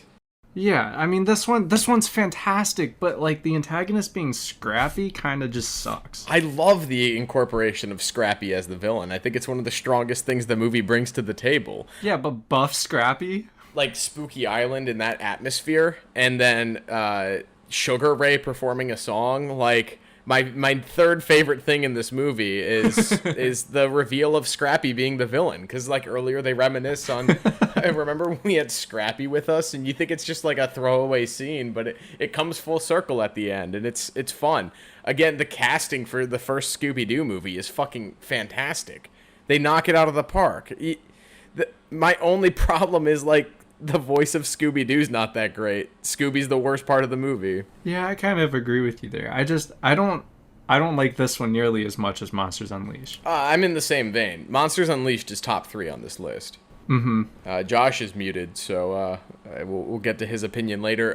One movie that I have that's yet to be placed as well, Osmosis Jones, I had at 8. If I had to get rid of something that's in my top 10, I'd be okay with it at this point. It seems like I'm the only one who shares a lot of love for the Osmosis Jones movie. I think it's fun. I love the way the live action and the animated scenes are kind of suggested, where you've got the live action scenes with like Bill Murray and his daughter, and she's like worried about his health, and then the whole movie takes place inside of him with Chris Rock and Lawrence Fishburne in this animated buddy cop movie trying to solve the disease, fix the virus that's in his body, and it's played like a noir. It's got like the same beat for beat structure as a detective movie, and I think that's a lot of fun. It's not a masterpiece by any means, but it does what these other movies do well in terms of balancing the animation and the cartoons with live action footage. And that's why the movie has 2 directors. They directed the live action stuff separately from the animated stuff. And I think that works really, really well. Better than most other movies. Okay, I'm back. What were we at? We're still at 7. Alden suggested we place the first Scooby-Doo movie here. Whoa. And I was kind of singing the praises of Osmosis Jones, saying that, you know, if something had to go for my top 10, I'd be okay with that. Yeah, I wish I'd checked out the movie before. I didn't realize how high it would be on your list. But the first Scooby-Doo movie, no. It's a little higher on my list. So I think my problem, well, it's not really a problem, but the reason I don't have Osmosis Jones so high is because I'm pretty sure I've only seen it 1.5 times. The first time I ever saw this, I definitely rented like a VHS or something, or a DVD from a library, and I returned it and only watched it once, and then I think I caught the end of it again when it aired, probably a year or 2 later on whatever channel. It's one of those movies I grew up watching pretty frequently, but I think it's kind of one of those that's lost to time. I think it has a great idea, but it never really landed as like a marketing thing. Like, I think there was at one point a spin-off show on Cartoon Network, and of course they couldn't afford Chris Rock and Lawrence Fishburne to voice the characters, so it just didn't continue on. Well, it's still got Phil Lamar. I'm just looking at it now, and I think this is what I remember more so than the movie, and that's also not helping. Are we just sacrificing Osmosis Jones from the entire list is what's happening? It sounds like it. It doesn't sound like anyone else has it on in their top 10 or on their list, so... It's on my list, but it's not in my top 10. I'd be okay with it going. We'll give it a very significant honorable mention. All right, we'll put it at an honorable mention spot underneath Michael Bay's TMNT. Yikes.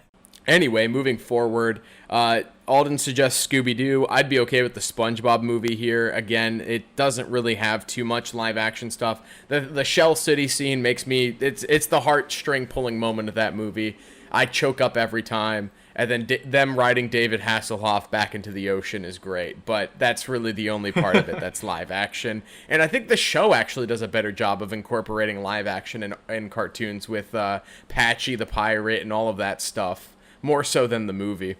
Yeah. Even the Doodle Bob episode with the artist guy and he drops his pencil and that's how that whole episode starts. Like, SpongeBob was built on combining live action and animated segments, and I kind of want more live action from the movie, but I don't want Sponge out of water. So it's like this really thin line that needs to be ridden where I like it as a framing device. Like, if the SpongeBob movie had the structure of Osmosis Jones... in a list like this, it would probably be top 3 for me, but it doesn't. That's kind of all in the climax. It's all at the end of the movie, and it's how the characters get home. It serves the Hasselhoff thing serves the same motif as like the Eagles at the end of Return of the King. It's just a little like, oh, got to get the characters back to Plankton and the Krusty Krab. I think I really hated on the SpongeBob movie in our Nickelodeon episode, so I don't want to go too deep into that, but I do really enjoy the SpongeBob movie. It's got a fun video game connection too, as when we talked about it in the video game episode. But the reason why I didn't make my top 10 is because I agree with everything you said, Nate, and I also think, like, the humor's there. It's peak SpongeBob, but also, like, movies like the Lego Movie and Scooby-Doo 2, Scooby-Doo 1 even, like, take those things and really elevate of what this, I guess, subgenre is. And the SpongeBob movie's a great SpongeBob movie, but, like Nate said, it didn't take those live-action, I guess, hybrids. Like, I don't know. It's just there. Like, you could literally make that all 2D animated and you would get the same effect from it. You would not get the same effect, but I know what you're talking about. I would just like to point out, your live action, like, screen time from the Lego Movie is around the same as you get in Shell City. Like, it doesn't matter how little it is in this movie. We have the Cat in the Hat still sitting up here somewhere. Yeah, I don't have Lego Movie on this list. Whoa. Like, Lego Movie's in my top 5. Yes, Lego Movie is also in my top 5. I think Lego Movie is a fun... We haven't been basing, like, we haven't regularly been basing our picks and our placements based on what they do with this medium. It's based on the movies themselves, so I don't want to, like... I mean, it's duel of the takes. We don't have a rule when it comes to basing rankings. Yeah, no, what I'm saying is, like, I don't want to count that... I don't want to count that against this movie when it hasn't really been anything in any other part of the list. All right, I feel that. I don't think that's a negative to put towards it. I'd also like to point out that the prop they used for the Hasselhoff boat went up for auction, and nobody knows how much it sold for, but the bidding started at $100,000. I think it sold for $380,000. I think it was disclosed in a Reddit forum by the guy who bought it, and it was pretty fucking funny, the Q&A that dropped. I think he was like, I just bought the David Hasselhoff prop, and he had like a picture of it in like a storage unit. He was like, I spent $380,000 on a model of David Hasselhoff's body. Ask me anything. And it was quite the thread. That's crazy. I love it. We got to make a decision so we can move on. Yes. Now that you've thrown that Lego Movie in there, though... I'm not throwing it down. I mean... I'm just saying, I'm using that as a comparison for you saying that the live-action elements in this movie weren't very much. Like, but the live-action elements in the Lego Movie, like tie the whole movie into a really nice bow, and, like... It's kind of the thesis of the movie. It's a great scene. Like, the SpongeBob movie has, like, really good scenes, but, like, the Lego Movie, like just for story and script-wise, that scene is awesome. Everything is awesome.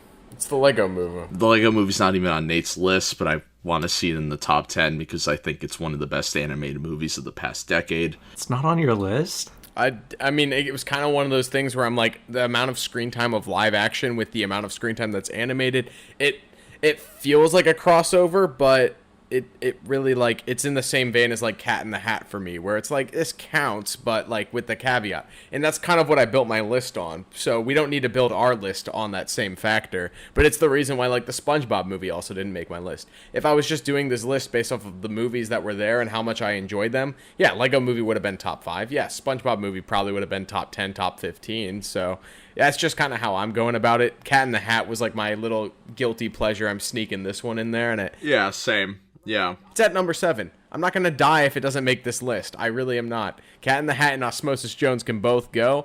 I'd like to see either, I personally would like to see either SpongeBob or the Lego movie go here at 7, but it's your guys' list. The first Scooby-Doo movie was also nominated here.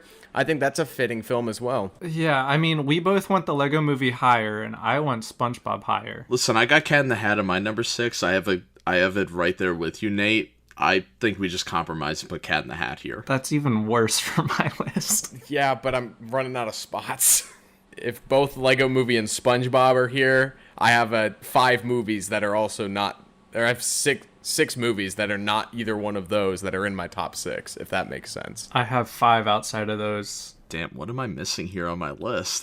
My list is still pretty intact. I've got Paddington 2 in my top 5. I guess I'm the only one who saw Paddington 2. And I'm already come to terms with the fact that that movie's getting cut. I'm already come to terms with Paddington 2. The fucking 100% on Rotten Tomatoes isn't making this list. So that's where I'm at with you guys. I just wanted to communicate that effectively. What lesson? Paddington 2 will also be another Kino honorable mention. Yeah, right down there with Osmosis Jones. I get it. Is Cat in the Hat facing that same fate? I think it is. No, I don't want it to be. I don't want it to be. Okay, then Cat in the Hat is going here at number 7. Oh my god, whatever, that's fine. Number 6. This is where I have the first Scooby-Doo movie. What do you guys have at number 6? Sheesh.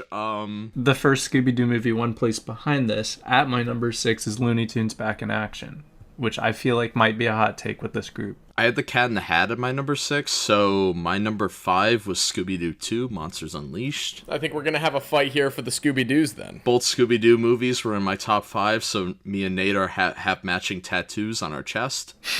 Dude, that is one of the worst tattoos I've ever seen in my life.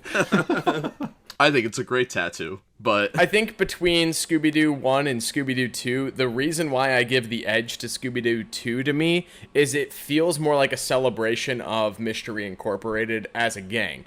Scooby-Doo, the first one starts off with them fighting. Like, they all go their own ways. And I like that for the purpose of that movie. After they fail to catch the floating ghost, or they do so, but then they all fight. It's one of those things where the tension, they get brought back together in solving a mystery, and where Scooby-Doo 2 goes is a lot more of like what I was expecting, and it's a lot more on brand. Plus, it's got Leather Velma. It's got a lot of great moments. It's got Seth Green, who everyone thinks is like the red herring antagonist of the movie, and I love the reveal at the end that Alicia Silverstone's character was behind it all, and she was actually the guy who escaped from prison as the pterodactyl ghost. You get an entire rogues gallery of Scooby-Doo villains as opposed to just these new CGI ones that I don't really like, and Scrappy's behind it all. Like, I kind of agree with Alden in that Scrappy's a little lackluster as a villain compared to where we get with Scooby-Doo 2 Monsters Unleashed. I feel like we get more of the gang together in Scooby-Doo 2, and that's really what I was like anticipating in the first Scooby-Doo movie. I think they're both masterpieces. They could be married in my opinion, and they're equals, because Scooby-Doo 1 has better atmosphere and it has, I think, a better script, but Scooby-Doo 2 has better moments and all around just more of what I was hoping to see in the first one. you know, we might run into a situation where we do have to put them together. So in that case, I'm cool with the Lego movie goes here. I'm so confused. Yeah, Lego and SpongeBob still need to be placed. Wait, SpongeBob has them in place? Wait, time out. SpongeBob should go here, actually. No. I'm sorry, Alden. Like, I think... No, you already moved my Cat in the Hat down 4 places. I don't want to do that. Okay, I think the SpongeBob movie's funny and all, but Nothing in the SpongeBob movie makes me laugh more than Scooby punching Fred in the face on the plane. Scooby dressed as grandma on the plane alone is pretty funny. Yes. I don't know. I don't have that same appreciation for the first one. It's still in my top 10, but I can't. The SpongeBob movie's great and all. It's a great conclusion to SpongeBob, but then it wasn't a conclusion to SpongeBob, so it's in that weird middle thing now. Like, I think the SpongeBob movie's really good, but I think we're just over-elevating it like we did with the Nickelodeon movie. Good Burger should have won that list, so I think... But you got the SpongeBob movie to win. So, I think the SpongeBob movie just belongs here.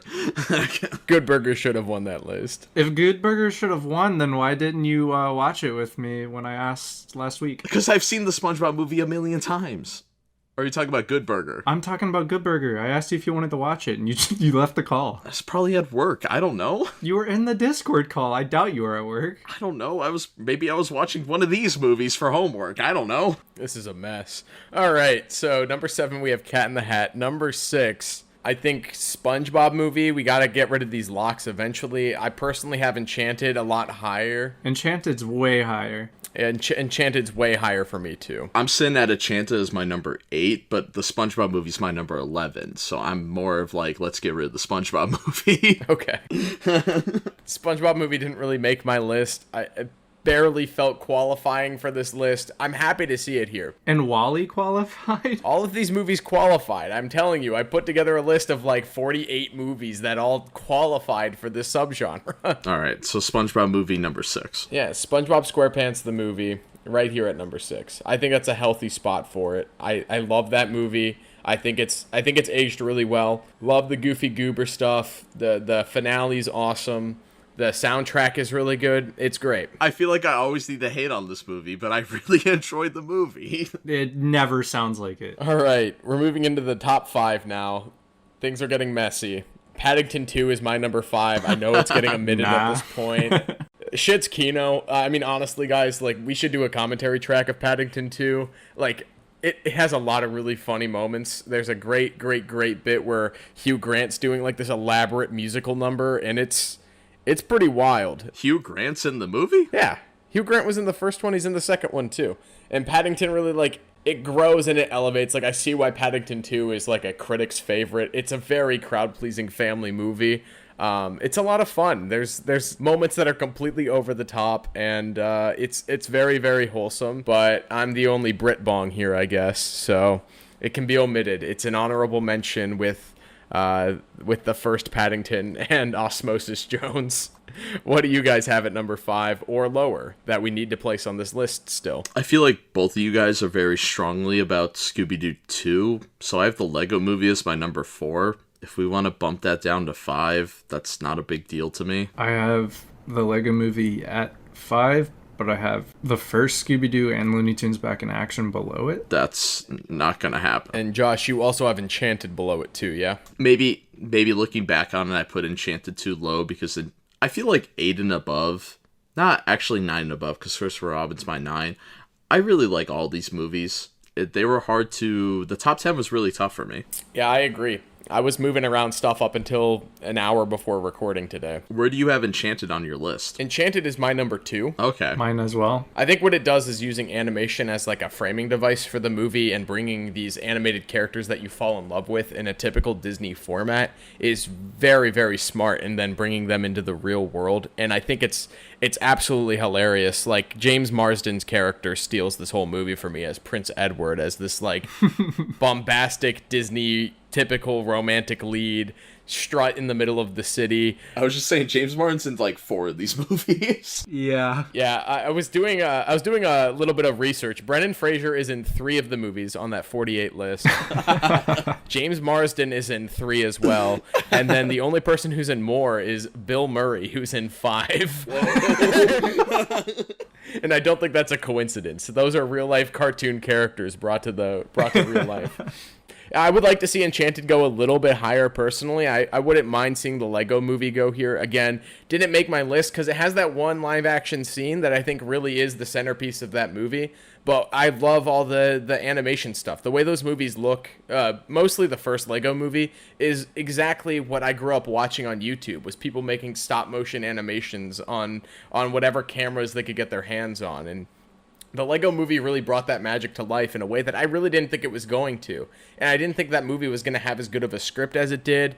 And I think it really won mainstream audiences over with both Lord and Miller. I think they became more of a safe dice roll for studio executives after the success of the first Lego Movie. Look at Spider-Verse. Look at 22 Jump Street. I mean, all these movies, they have a unique voice, and I think the Lego Movie shares that. It doesn't really feel in spirit with these for me. I guess the only other question I'd be having is, where do you guys have Who Framed Roger Rabbit? It's my number 2. Oh, okay. Cool. It would also be top 3 if I remembered to put it on my list, but reading over the list 7 times, I missed it. You forgot Who Framed Roger Rabbit? Yeah, I realized when we got to 18, and I'm like, I'm not changing my list. I feel like Who Framed Roger Rabbit is the reason why we have this genre. It is, and it should be on this list. Damn. Who Framed Roger Rabbit I don't think should be in this conversation yet. It's the blueprint for all of these other movies. Literally any other movie. And it's also really good. Yeah, it's a phenomenal movie. Yeah, we don't need to place Who Framed Roger Rabbit here. I was just bringing it up to make sure we had it on the list. So let's just say each of us what movie we think belongs at number 5, and hopefully 2 of us say the same thing. Josh, you want to go first? I don't.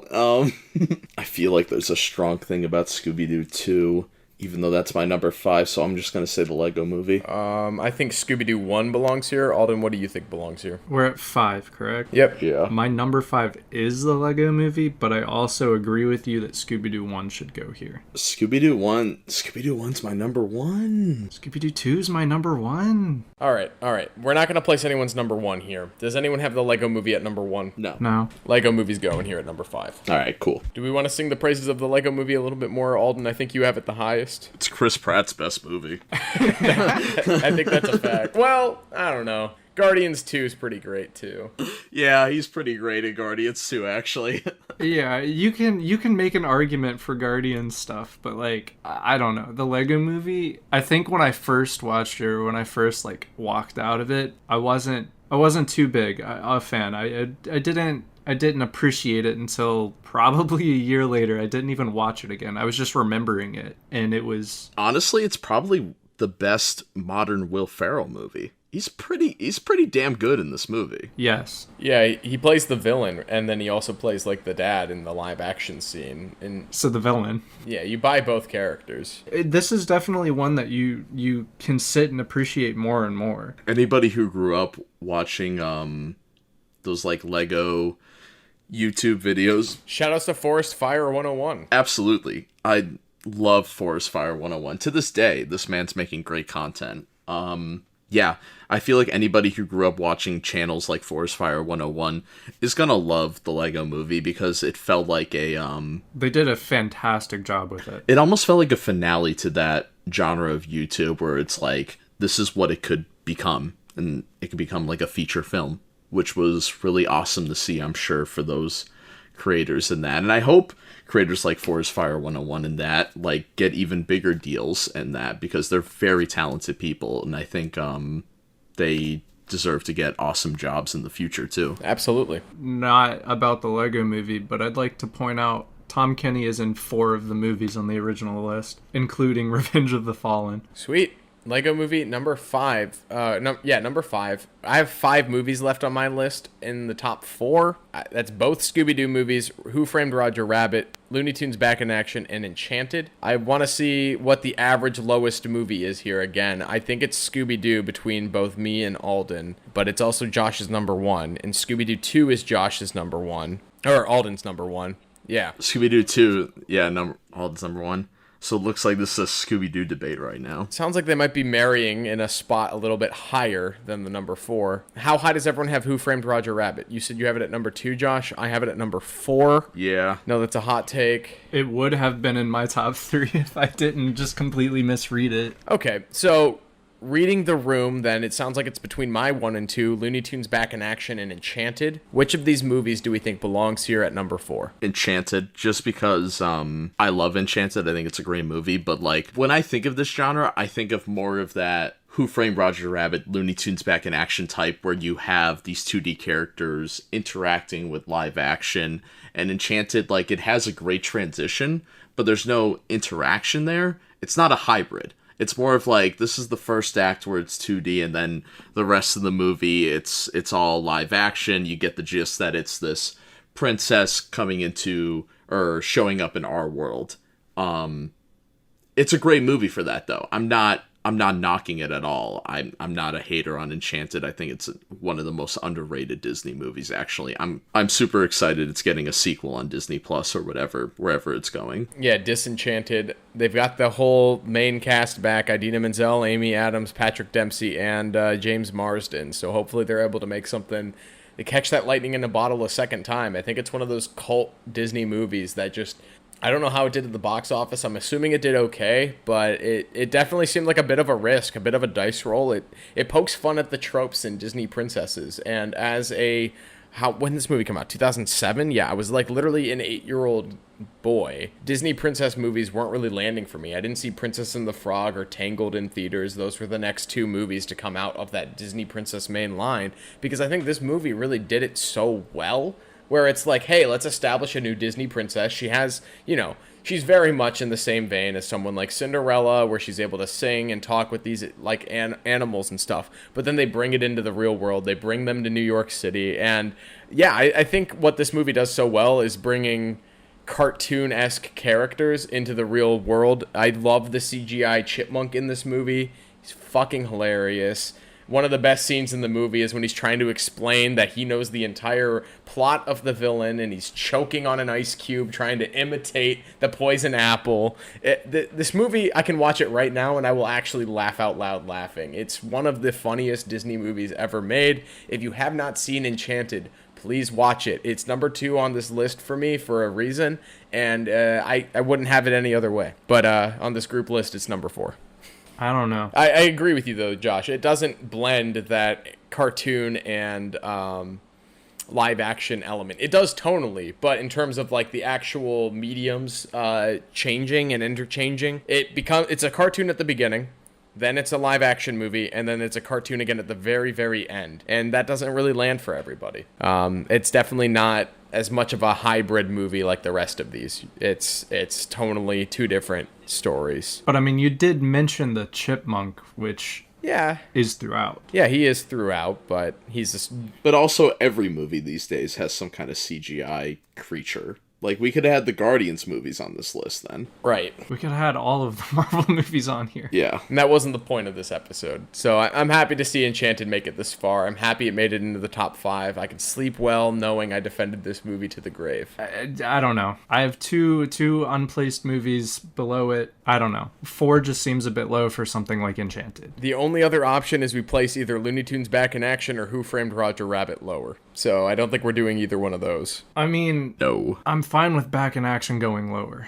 No. We are now in the top 3 movies. We've got Looney Tunes Back in Action, both James Gunn written Scooby-Doo movies, and Who Framed Roger Rabbit fighting for the top 3. All right. Well, since Enchanted got completely dropped because of its lack of blending, I'd like to point out the CGI, whatever they are in the Scooby-Doo movie, are pretty bad. And CGI buff Scrappy is horrendous. And that's the only reason it's on this list. Are you knocking your own number 1? You mean my number 7? We've now merged the movies. We're going to have to get them all to fit here. I guess. Who Framed Roger Rabbit and Looney Tunes Back in Action are the staples of this genre. They have to be on the list. I mean, Who Framed Roger Rabbit is just incredible. Yeah, I think what Who Framed Roger Rabbit did for this genre, it springboarded it to be what it is. It also, without Who Framed Roger Rabbit, you wouldn't have Space Jam, and therefore you wouldn't have Looney Tunes Back in Action. You wouldn't have this trend that we saw all through the 2000s of blending these two CGI characters and live action characters. I really think that was a trendsetter. I think tonally Who Framed Roger Rabbit's a little odd, where you have all these slapstick characters, you have all these crazy cartoon characters, but at the heart of the story, it's a detective story. In the same way that Osmosis Jones is. It's about finding out who is behind trying to pin Roger Rabbit. And you get great red herrings in both Jessica Rabbit. You have a lot of really memorable characters in here. And I think Christopher Lloyd as Judge Doom is a great villain. I just think this movie, the longer it goes on, the less of a cartoon movie it becomes and the more of a detective movie it becomes. I think it's a trendsetter for a lot of reasons, but the reason I put it below beloved movies that came after it for me was just because tonally, when I want to see a cartoon live-action hybrid in the same era and in the same vein as Scooby-Doo 2 or Looney Tunes Back in Action or even Enchanted, those movies are all pretty lighthearted all the way through. Even if the whole world's at stake or whatever, like they are in all three of those movies, you really feel it's a cartoon brought to life. And that's what wins me over in these kind of movies. Whereas like Who Framed Roger Rabbit, it's all commentary on the highway systems and how that destroyed parts of the city of Los Angeles and how it destroyed animation, and it's good commentary. It really is. It's Robert Zemeckis' best movie in my opinion. I like Who Framed Roger Rabbit more than I like Forrest Gump. I like it more than all three Back to the Future movies. I think this movie is a masterpiece. But in terms of what I'm looking at in tone of this subgenre, I'd prefer all three of the movies I have above it. I don't know. I think with the tone and the detective aspect of it, that's what I like so much about it, is I don't always expect like just pure I don't know, mature comedy, whatever, from an animated movie. I feel like I have more experience with animated stuff than the both of you. Not anime, because garbage, but whatever. I feel like you don't have to have just pure slapstick comedy throughout the entire thing, and I appreciate the fact that with it being a detective murder, well, yeah, like a mystery. Would somebody with more anime experience have DreamWorks' Home in their top 15? Yeah, I had fun with it. You didn't even watch more than 10. I feel like I didn't need to watch DreamWorks' Home. I mean, you don't need to, but you still didn't watch more than 10, so my statement still stands. What do you mean? I had a top 15. You had a top 15. Yeah, I've seen like 20 DreamWorks movies, just not any recent ones. I'm sorry, why are we talking about homework of a episode we did like a year ago? Because Alden says he had more experience in animated movies than us, but then he had Home at his number 11 in the DreamWorks ranking. I'm not even talking just movies, I'm talking shows and other stuff as well. I think Alden does have a better maybe more experience in animation than I do. I can confess that for sure. I don't know. Sorry, we got a little lost. The fact that they're incorporating characters like this into a semi-serious plot like they have, it works really well. It's not a hindrance to it at all. It doesn't hurt the plot or any of that, because it still progresses just fine. The movie's pacing is not a problem for me at all. I think Bob Hoskins really anchors this movie down. I can't think of too many actors that have the range that would be able to pull off interacting with as many cartoon characters as possible. Oh, absolutely not. I mean, he's fantastic. I guess where we could lead otherwise, if we don't want to place Who Framed Roger Rabbit here at number 3, is putting my number 1 lower than your guys' number 1s, and that would be Looney Tunes Back in Action. I think that Looney Tunes Back in Action is kind of in that same vein, a lightning in a bottle situation, where you have early 2000s cinema is kind of captured in the same way we were talking about 2 weeks ago on the podcast, the Fast and the Furious movies. When I think early 2000s cinema, I think of the Fast and the Furious movies 1 and 2, I think of the Austin Powers sequels, and I think of Looney Tunes Back in Action, because this movie has a lot of that same kind of meta awareness about the industry. Daffy, the whole reason he's involved in the plot of this movie is because he got cut and fired from Warner Brothers because he's not as funny as Bugs, and there's this whole like competitive edge to everything that's going on. Brendan Fraser is playing Brendan Fraser's stunt double in The Mummy. Like, there's a lot of kind of self-aware humor about Universal's intellectual properties, about Warner Brothers as a whole. I think that Steve Martin is very funny as like this over-the-top cartoonish villain, where all these characters and all these cartoon goons he's able to just send out and stop this James Bond-esque plot. I personally love Looney Tunes Back in Action, but I understand why it isn't as influential to the genre as Who Framed Roger Rabbit. I mean, that literally created and birthed this genre, but at the same time, it's not as beloved as the 2 Scooby-Doo movies. I mean, people our age will talk about one of those 2 Scooby-Doo movies like it was their favorite movie growing up. It was. I don't think too many people can say that about Looney Tunes Back in Action. I don't think it made the money that Warner Brothers was expecting. It was a critical dud, despite it having very funny, very edgy humor for that same kind of vein of the first Scooby-Doo movie. I think this is a very solid top 3 no matter how we place it, but I want to place it in the way that makes this panel the happiest. I could see Looney Tunes Back in Action here at number 3, and it was my number 1. I think what it does right, it does very, very right. Seeing the Looney Tunes in the real world and how well they're all integrated. I mean, Yosemite Sam, he's running a casino. He runs a casino. That sounds like something Yosemite Sam would do if he was a real person in this world. Daffy Duck and Bugs Bunny, they're both movie stars. They're making their own animated shorts. That's what they do. That's who they are. If Bugs Bunny was a real person, he'd be in Hollywood. He's based off of Humphrey Bogart characters. He's based off of all these things of film history, so it makes sense. And this movie tonally feels like one big cartoon, even though it has a lot of live action set pieces. And you want to talk about being relevant and still being funny? That Tweety sequence is fucking hilarious in Africa.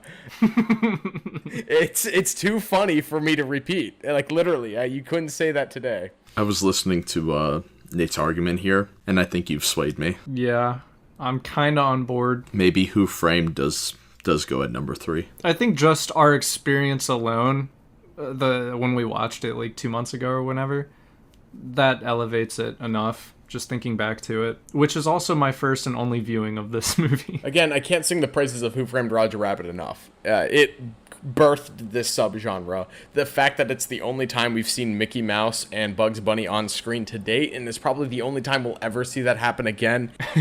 It's movie magic. It's one of those things that you will never see again, and I can't recommend it enough. If for some reason you've gone this long without seeing Who Framed Roger Rabbit, literally just watch it now. You'll be impressed. I think it's held up extremely well.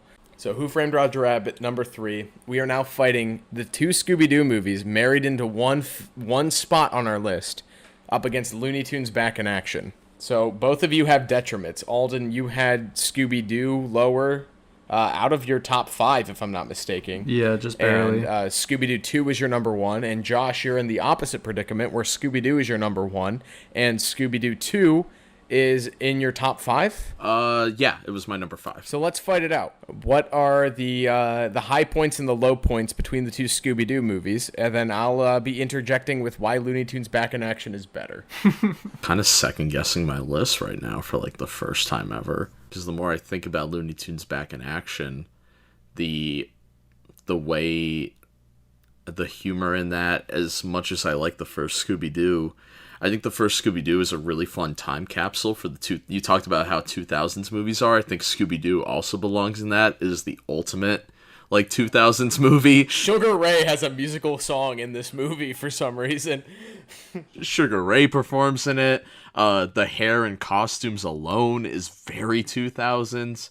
The cast is incredibly 2000s. I mean, it's starring Matthew Lillard, Freddie Prinze Jr., like, those are 2, like, main, like, 2000s, like, late 90s icons where Sarah Michelle Gellar was still Buffy the Vampire Slayer when they made this first movie. Linda Cardellini was fresh off of Freaks and Geeks. It's lightning in a bottle, that casting. It really is. the cast is awesome. But then going back to Looney Tunes Back in Action, like you talked about with, like, the humor it had, it is such a great, I guess, like, not a behind the scenes, but yeah, like a behind the scenes parody of, like, Warner Brothers.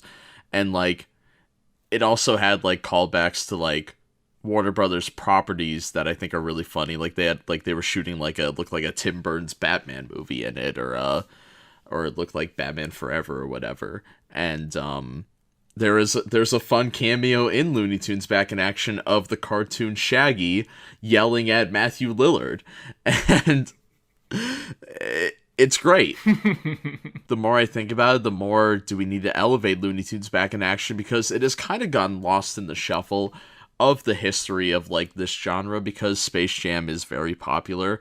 But I think Looney Tunes Back in Action is the better movie all in all. I think it's way more centered around the tunes. It 100% is. It was about bringing them back, and they integrate each character into each Looney Tunes character into the real world. Yeah. Like the 3 little bears, or the 3 bears. They're in Paris when Brendan Fraser happens to be climbing the Eiffel Tower and losing his pants. So he beats up Papa Bear and steals his pants. It's like there's all these really great moments of these are just the Looney Tunes. Like, Yeah. it's one of those things where you wouldn't really be able to do a movie like Back in Action again, because if you are, you're just ripping it off. But if you were to rip it off, it would probably be better than whatever the hell Space Jam 2: A New Legacy is going to be. Yeah, true. Yeah, probably. I also like how Steve Martin's character has all these like cartoon goons at his disposal. He's sending Wile E. Coyote to try to defeat them in the desert, and then he sends Tasmanian Devil to go and destroy them in the jungle. It's all these like fun, throw the Looney Tunes villains at their spot, and it tonally feels like an hour-long Looney Tunes movie. I think it's just over an hour and a half, directed by Joe Dante, who, mind you, he's made the Gremlins movies, he made the Burbs, he made Small Soldiers, he made The Howling. Like, this dude made like dark comedies all the way through. He has a section in the Twilight Zone movie. Like, you can tell that there was a love and an attention to detail with the practical effects, as well as integrating these CGI animations into real practical shooting. Looney Tunes Back in Action, to me, is one of those movies where I'm surprised it isn't talked about more. It's one of those movies that, like the Scooby-Doo movies, they get a lot of love, and for the right reasons. They're great. They casted those movies perfectly. Both of them are complete roller coasters in terms of tone. Like, the first movie, Scooby-Doo, was supposed to be an R-rated stoner comedy. The original script and what they started shooting before Warner Brothers got their hands on it was a stoner comedy. It was intended for mature audiences. And then the studio was like, well, hang on, this is Scooby-Doo. We're still making money with cartoons and like making cartoon movies. Maybe we need to tone it down a little. And they toned it down just enough where like you can go back and watch the first Scooby-Doo movie and it's a great watch as an adult, but it's also appropriate for kids. And I mean, the late 90s and early 2000s Scooby-Doo movies, like the 2D animated, are great. Yeah. I think this is the peak of Scooby-Doo, like this era. You have Scooby-Doo and the Witch's Ghost. You have Scooby-Doo on Zombie Island. You've got Cyber Chase and Alien Attack were right before this. Then they did this, and then they had the other ones that they were putting out on Cartoon Network as annual releases. You had the Monster Rock, or the Vampire Rock, I think is what it was called. You had the Scooby-Doo Goes to Mexico. They continued doing this animation thing after the success of these movies, because I think in a way, this brought a new audience to Scooby-Doo. This brought really young kids back into Scooby-Doo, because parents were like, yeah, we're going to go see the Scooby-Doo movie, because it's a live-action version of what the parents grew up with. Yeah. That's legitimately how it went for me. And I think Monsters Unleashed does a better job of capturing the fun of what the original Scooby-Doo was. I mean, you have a lot of the classic villains from the 60s and 70s run of the show reappear in that movie, as opposed to just the beloved characters. So I think either one of these movies, or all, I guess technically it's dual movies between Scooby-Doo 1 and 2, could top Looney Tunes Back in Action. But for me, I think Looney Tunes Back in Action is exactly how you do the Looney Tunes again in the real world. Set these characters as if they exist in our world, and the laughs are endless. I think it's the best Brendan Fraser movie. You know, No Sudden Moves comes out the week this drops. Yeah, I think that's gonna get passed, but we'll see. I like this more than The Mummy. I think it's funny. I think Brendan Fraser leaning into his own typecasting in this movie is absolutely hilarious. I love all the set pieces of this movie. It has that globe-trotting spy element. It's as bombastic gets, but you also have two really solid Scooby-Doo movies that have found love with our generation, because we grew up watching these movies, and then we watched them again as adults, and they were even better. They were even funnier. This is a tough one. It is. I could go either way, and I don't normally feel that way. If I have to poke at the two Scooby-Doo movies for the sake of trying to get my number one to win, the way that they animate the Looney Tunes feels tonally perfect in Looney Tunes Back in Action. None of those characters feels out of place. Whether it be Yosemite Sam and his goons in the casino, you believe that those characters exist in that space. When I watch the two Scooby-Doo movies, I believe that everything is in the right place except Scooby-Doo. The titular character, the way he's animated, the way he moves, it feels just a little uncanny, whereas they stuck to the traditional art style with the tunes. They didn't feel the need to do what they're doing with the Space Jam 2: A New Legacy and make them fully CG 3D models. They're still 2D animated, just made out of computer animation. And I think it works perfectly. I think the look of Scooby-Doo himself is a little dated in both of these movies. Yeah, I do agree with that. And that's kind of what Looney Tunes Back in Action took out of the book of Roger Rabbit, was keeping it in a traditional 2D animated style, just computer animating it so it fits more naturally in the scene.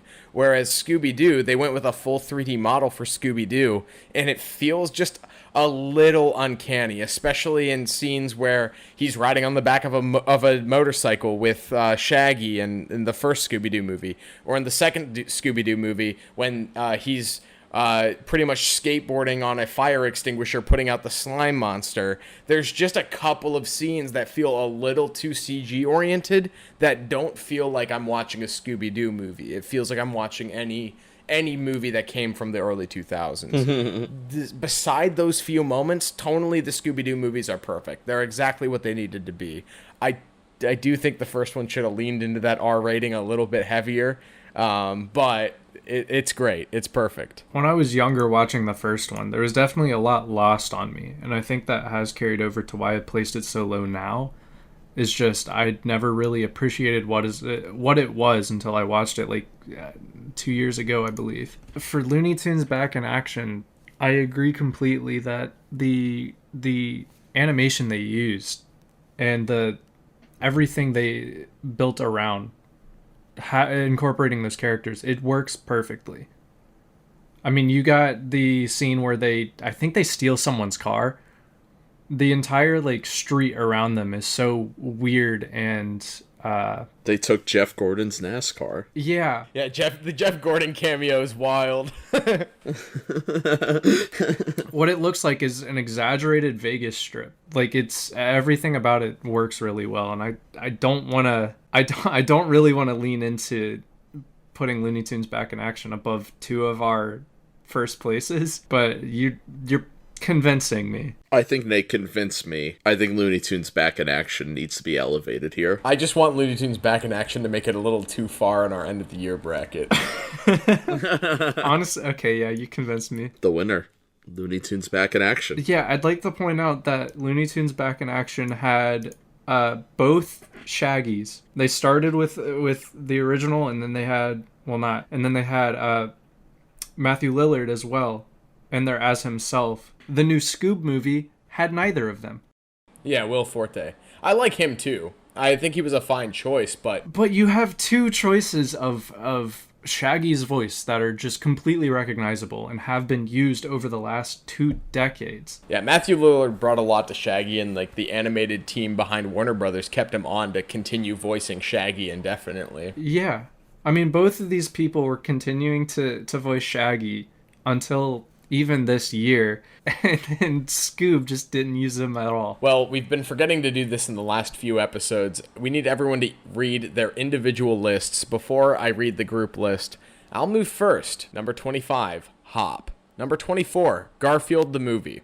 Number 23, Alvin and the Chipmunks. Number 22, Kangaroo Jack. 21, Space Jam. 20, James and the Giant Peach. 19, Garfield, A Tale of Two Kitties. 18, Alvin and the Chipmunks, Chipwrecked. 17, Pokemon, Detective Pikachu. 16, Monkeybone. 15, Cool World. 14, Casper. 13, Sonic the Hedgehog. 12, Paddington. 11, Stuart Little. 10, The Adventures of Rocky and Bullwinkle. 9, Christopher Robin. 8, Osmosis Jones. 7, The Cat in the Hat. 6, Scooby-Doo. 5, Paddington 2. 4, Who Framed Roger Rabbit. 3, Scooby-Doo 2, Monsters Unleashed. 2, Enchanted. And number 1, Looney Tunes Back in Action. Number 25, Michael Bay's Teenage Mutant Ninja Turtles. Number 24, Tim Burton's Dumbo. Bruh. Number 23, Transformers Revenge of the Fallen. Number 22, Transformers Dark of the Moon. Number 21, Kangaroo Jack. Number 20, Ted. Number 19, Sonic the Hedgehog. Number 18, the original Alvin and the Chipmunks. Number 17, Ted 2. Number 16, Detective Pikachu. Number 15, Thomas and the Magic Railroad. Thomas the Tank Engine and the Magic Railroad. Excuse me. Number 14, Rocky and Bullwinkle. Number 13, Bumblebee. Number 12, Wall-E. Number 11, the SpongeBob SquarePants movie. Number 10, Garfield 2, Tale of Two Kitties. Number 9, Christopher Robin. Number 8, Enchanted. Number 7, Space Jam. Number 6, The Cat in the Hat. Number 5, Scooby-Doo 2, Monsters Unleashed. Number 4, The Lego Movie. Number 3, Looney Tunes Back in Action. Number 2, Who Framed Roger Rabbit. And number 1, Scooby-Doo. Okay. 25 is Transformers. 24 is Ready Player One. 23 is Ted. 22 is Ted 2. 21 is Garfield, A Tale of Two Kitties. 20 is Sponge Out of Water. 19 is Transformers Revenge of the Fallen. 18 is Osmosis Jones. 17 is Alvin and the Chipmunks, The Squeakquel. 16 is Christopher Robin. 15 is Pokemon Detective Pikachu. 14 is Sonic the Hedgehog. 13 is The Adventures of Rocky and Bullwinkle. 12 is Alvin and the Chipmunks, Chipwrecked. 11 is Wall-E. 10 is Bumblebee. 9 is Space Jam. 8 is the first Scooby-Doo. 7 is Looney Tunes Back in Action. 6 is the Lego Movie. 5 is the Spongebob SquarePants movie. 4 is The Cat in the Hat. 3 is Who Framed Roger Rabbit. 2 is Enchanted. And 1 is Scooby-Doo 2, Monsters Unleashed. All right, and time for the group list. First things first, we got 3 honorable mentions. We've got Osmosis Jones, Paddington, and Paddington 2. Number 25, Michael Bay's Teenage Mutant Ninja Turtles. 24, Garfield, A Tale of Two Kitties. Number 23, Transformers. Number 22, Kangaroo Jack. Number 21, Ted 2. Number 20, Spongebob, Sponge Out of Water. 19, Alvin and the Chipmunks, Chipwrecked. Number 18, Detective Pikachu. 17, Alvin and the Chipmunks. 16, Monkeybone. 15, Rocky and Bullwinkle. 14, Bumblebee. 13, Casper. 12, Sonic the Hedgehog. 11, Thomas and the Magic Railroad. 10, Wall-E. 9, Christopher Robin. 8, Space Jam. 7, Cat in the Hat. 6, SpongeBob SquarePants the Movie. Number 5, The Lego Movie. Number 4, Enchanted. Number 3, Who Framed Roger Rabbit. Number 2, Scooby-Doo and Scooby-Doo 2, Monsters Unleashed. And number 1, the best CG animated live-action hybrid is Looney Tunes Back in Action. Woo! What the fuck is Ready Player One doing on your list, Alden? Wait, I like it. what number was Ready Player One? 24. That's fine. It's low enough. All right, I thought it was like in this top 15. I have fun with it. I don't think it's good or anything. But yeah, I do have fun with it, and I like its style. My 25 to 20 is questionable. Hey, just be glad that Smurfs dropped out of my list when I fixed it for Who Framed Roger Rabbit. I am very proud of that. Smurfs is fucking terrible. Is there any, like, I guess, animated action or live action hybrids you want to see in the future? I know it's a weird question to ask because it's always like, for a lot of people, they roll their eyes when they like hear about it. But as we saw with this list, there's some really good ones. Yeah, one thing that really disappointed me, because I was a fan of this subgenre a lot, especially when I was a younger kid. The first one that really disappointed me, I included it on the list to see if anyone was going to place it. I doubt any of you guys saw it. The Yogi Bear movie was the first one where I was like, what are they doing? Who hurt everybody? Like, what am I dealing with right now? And it was really, really bad. Granted, I did really enjoy it at the time. But it was bad. Like, Trevor and I watched it together. I think my dad took me and my brothers and Trevor to go see it. And there's a scene where they take this, like, makeshift, like, basket cart. Because, like, I watched a lot of the Hanna-Barbera cartoons as a kid. So, like, seeing Yogi Bear brought to the big screen, I was like, this is great. Like, he's one of the most iconic Hanna-Barbera, like, 60s, 70s cartoons. Like, I'm happy they're bringing him to the screen. It wasn't it. It really was not it. They take this, like, makeshift, like, picnic basket robbing machine over a cliff, and Bobo's like, Yogi! And then Trevor just leaned over to me. He's like, cut to credits. I was like, bro, if they died right now, that'd be fucking insane. I don't know. I really think that there's tons of characters that can be brought to life in this same way. I think it's surprising to me that Disney hasn't leaned more into this with the success they had in terms of the script of Enchanted and where they're going with remaking everything. The only other one that really qualified besides Dumbo was Pete's Dragon, but that movie bombed. Like, Pete's Dragon did not do well, and I liked that movie a lot. It's directed by the guy who did A Ghost Story. What about Aladdin? Aladdin fucking sucked. I mean, yeah, but does that count? Like, Disney is seemingly making some weird effort in their remakes to try and do something like this. Well, I guess Aladdin is like, oh, we're gonna have CGI Will Smith genie. Sure. Yeah. But I think what they could have done, and I don't know how this would have gone over with fans, but they didn't change much of that script for Genie. Will Smith is pretty much still reading Robin Williams' lines. I would have been fine if they... Which were, like, half improv. Which is why I don't think you could do Aladdin without Genie. Not Disney's Aladdin, at least. I think the way to go would have been to just bring that Genie into that movie. And I think that probably would have been a really sour subject for some CGI-ing the same, like, look that Aladdin had, that Genie had in Aladdin, and bringing that to whatever the live-action remake was. I think that would have been really good, because he felt like a cartoon character. And they actually have an R-rated cut with the improv lines that Robin Williams brought to the table. They could have done something with Disney's Aladdin, bringing Robin Williams back in a kind of post-mortem way with outtakes and things. Like, there was a lot of deleted stuff from the original Disney's Aladdin that they could have brought into the new Aladdin if they needed to make something happen. But of course, that's probably not going to make money, and it's probably going to be really controversial. So putting someone like Will Smith in that spot, it worked, but it didn't look like the Aladdin that I grew up watching. It didn't, like, Genie didn't look like the Genie from Aladdin. It looked like Will Smith in Blueface. Yeah. It looked like Will Smith blew himself. I don't know, Josh, is there one that's on your head of live-action movie that you'd like to see done in this style? I feel like, I don't know. I feel like they've done everything. I'm trying to think of something that could work in this, like, kind of in, like, a comedic sense, too. I don't think it'd be a bad idea if they, like, tried to go for another, not the same character, but, like, go for another Ted, like an original character, you know what I mean? Oh, yeah. No, definitely. I think there was a lot of comedic opportunities with Ted, and, like, I think they executed a lot of it, but I think there's still, like, comedic opportunities with, like, that type of idea. Yeah, no, I like how Ted is like, oh, we brought, like, one teddy bear to life, and he became, like, a celebrity in a kind of way. Like, yeah, that was a cool, like, element to add to make that movie work in, like, a grounded sense or whatever. Like, oh, this is real life. This isn't a cartoon type thing. But I gotta say, go back and watch Monkeybone, because if you want to do that in a way that is out there, but it's that same kind of, like, an original character, and he's in the real world, and do it more, like, whimsical, that's probably the way to do it. Like, I think if they did a Monkeybone remake, they'd probably do pretty well. With, like, a slightly better direction and slightly better tone, it would land well.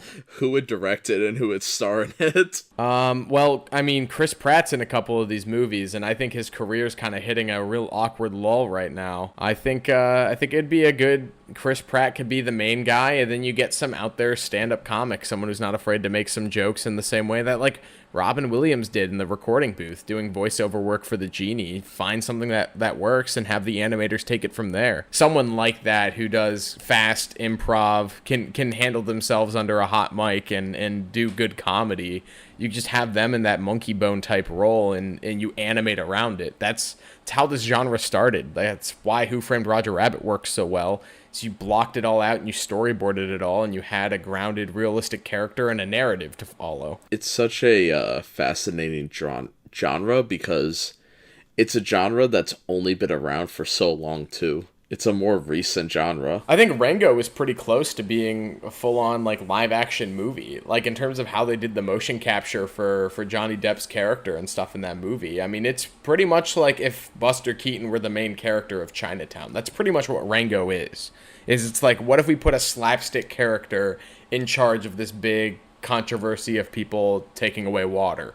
And that would be a good thing to do. Like, something like Rango, but in real life, but the main character just happens to be a giant CGI lizard would be pretty cool. All right, well, I think that does it for this week's episode of Duel of the Takes. Sorry it's a longer one, those of you listening at home. We had a lot of fun with this. What are your guys' takeaways here? Watch Looney Tunes back in action. All right. Yeah.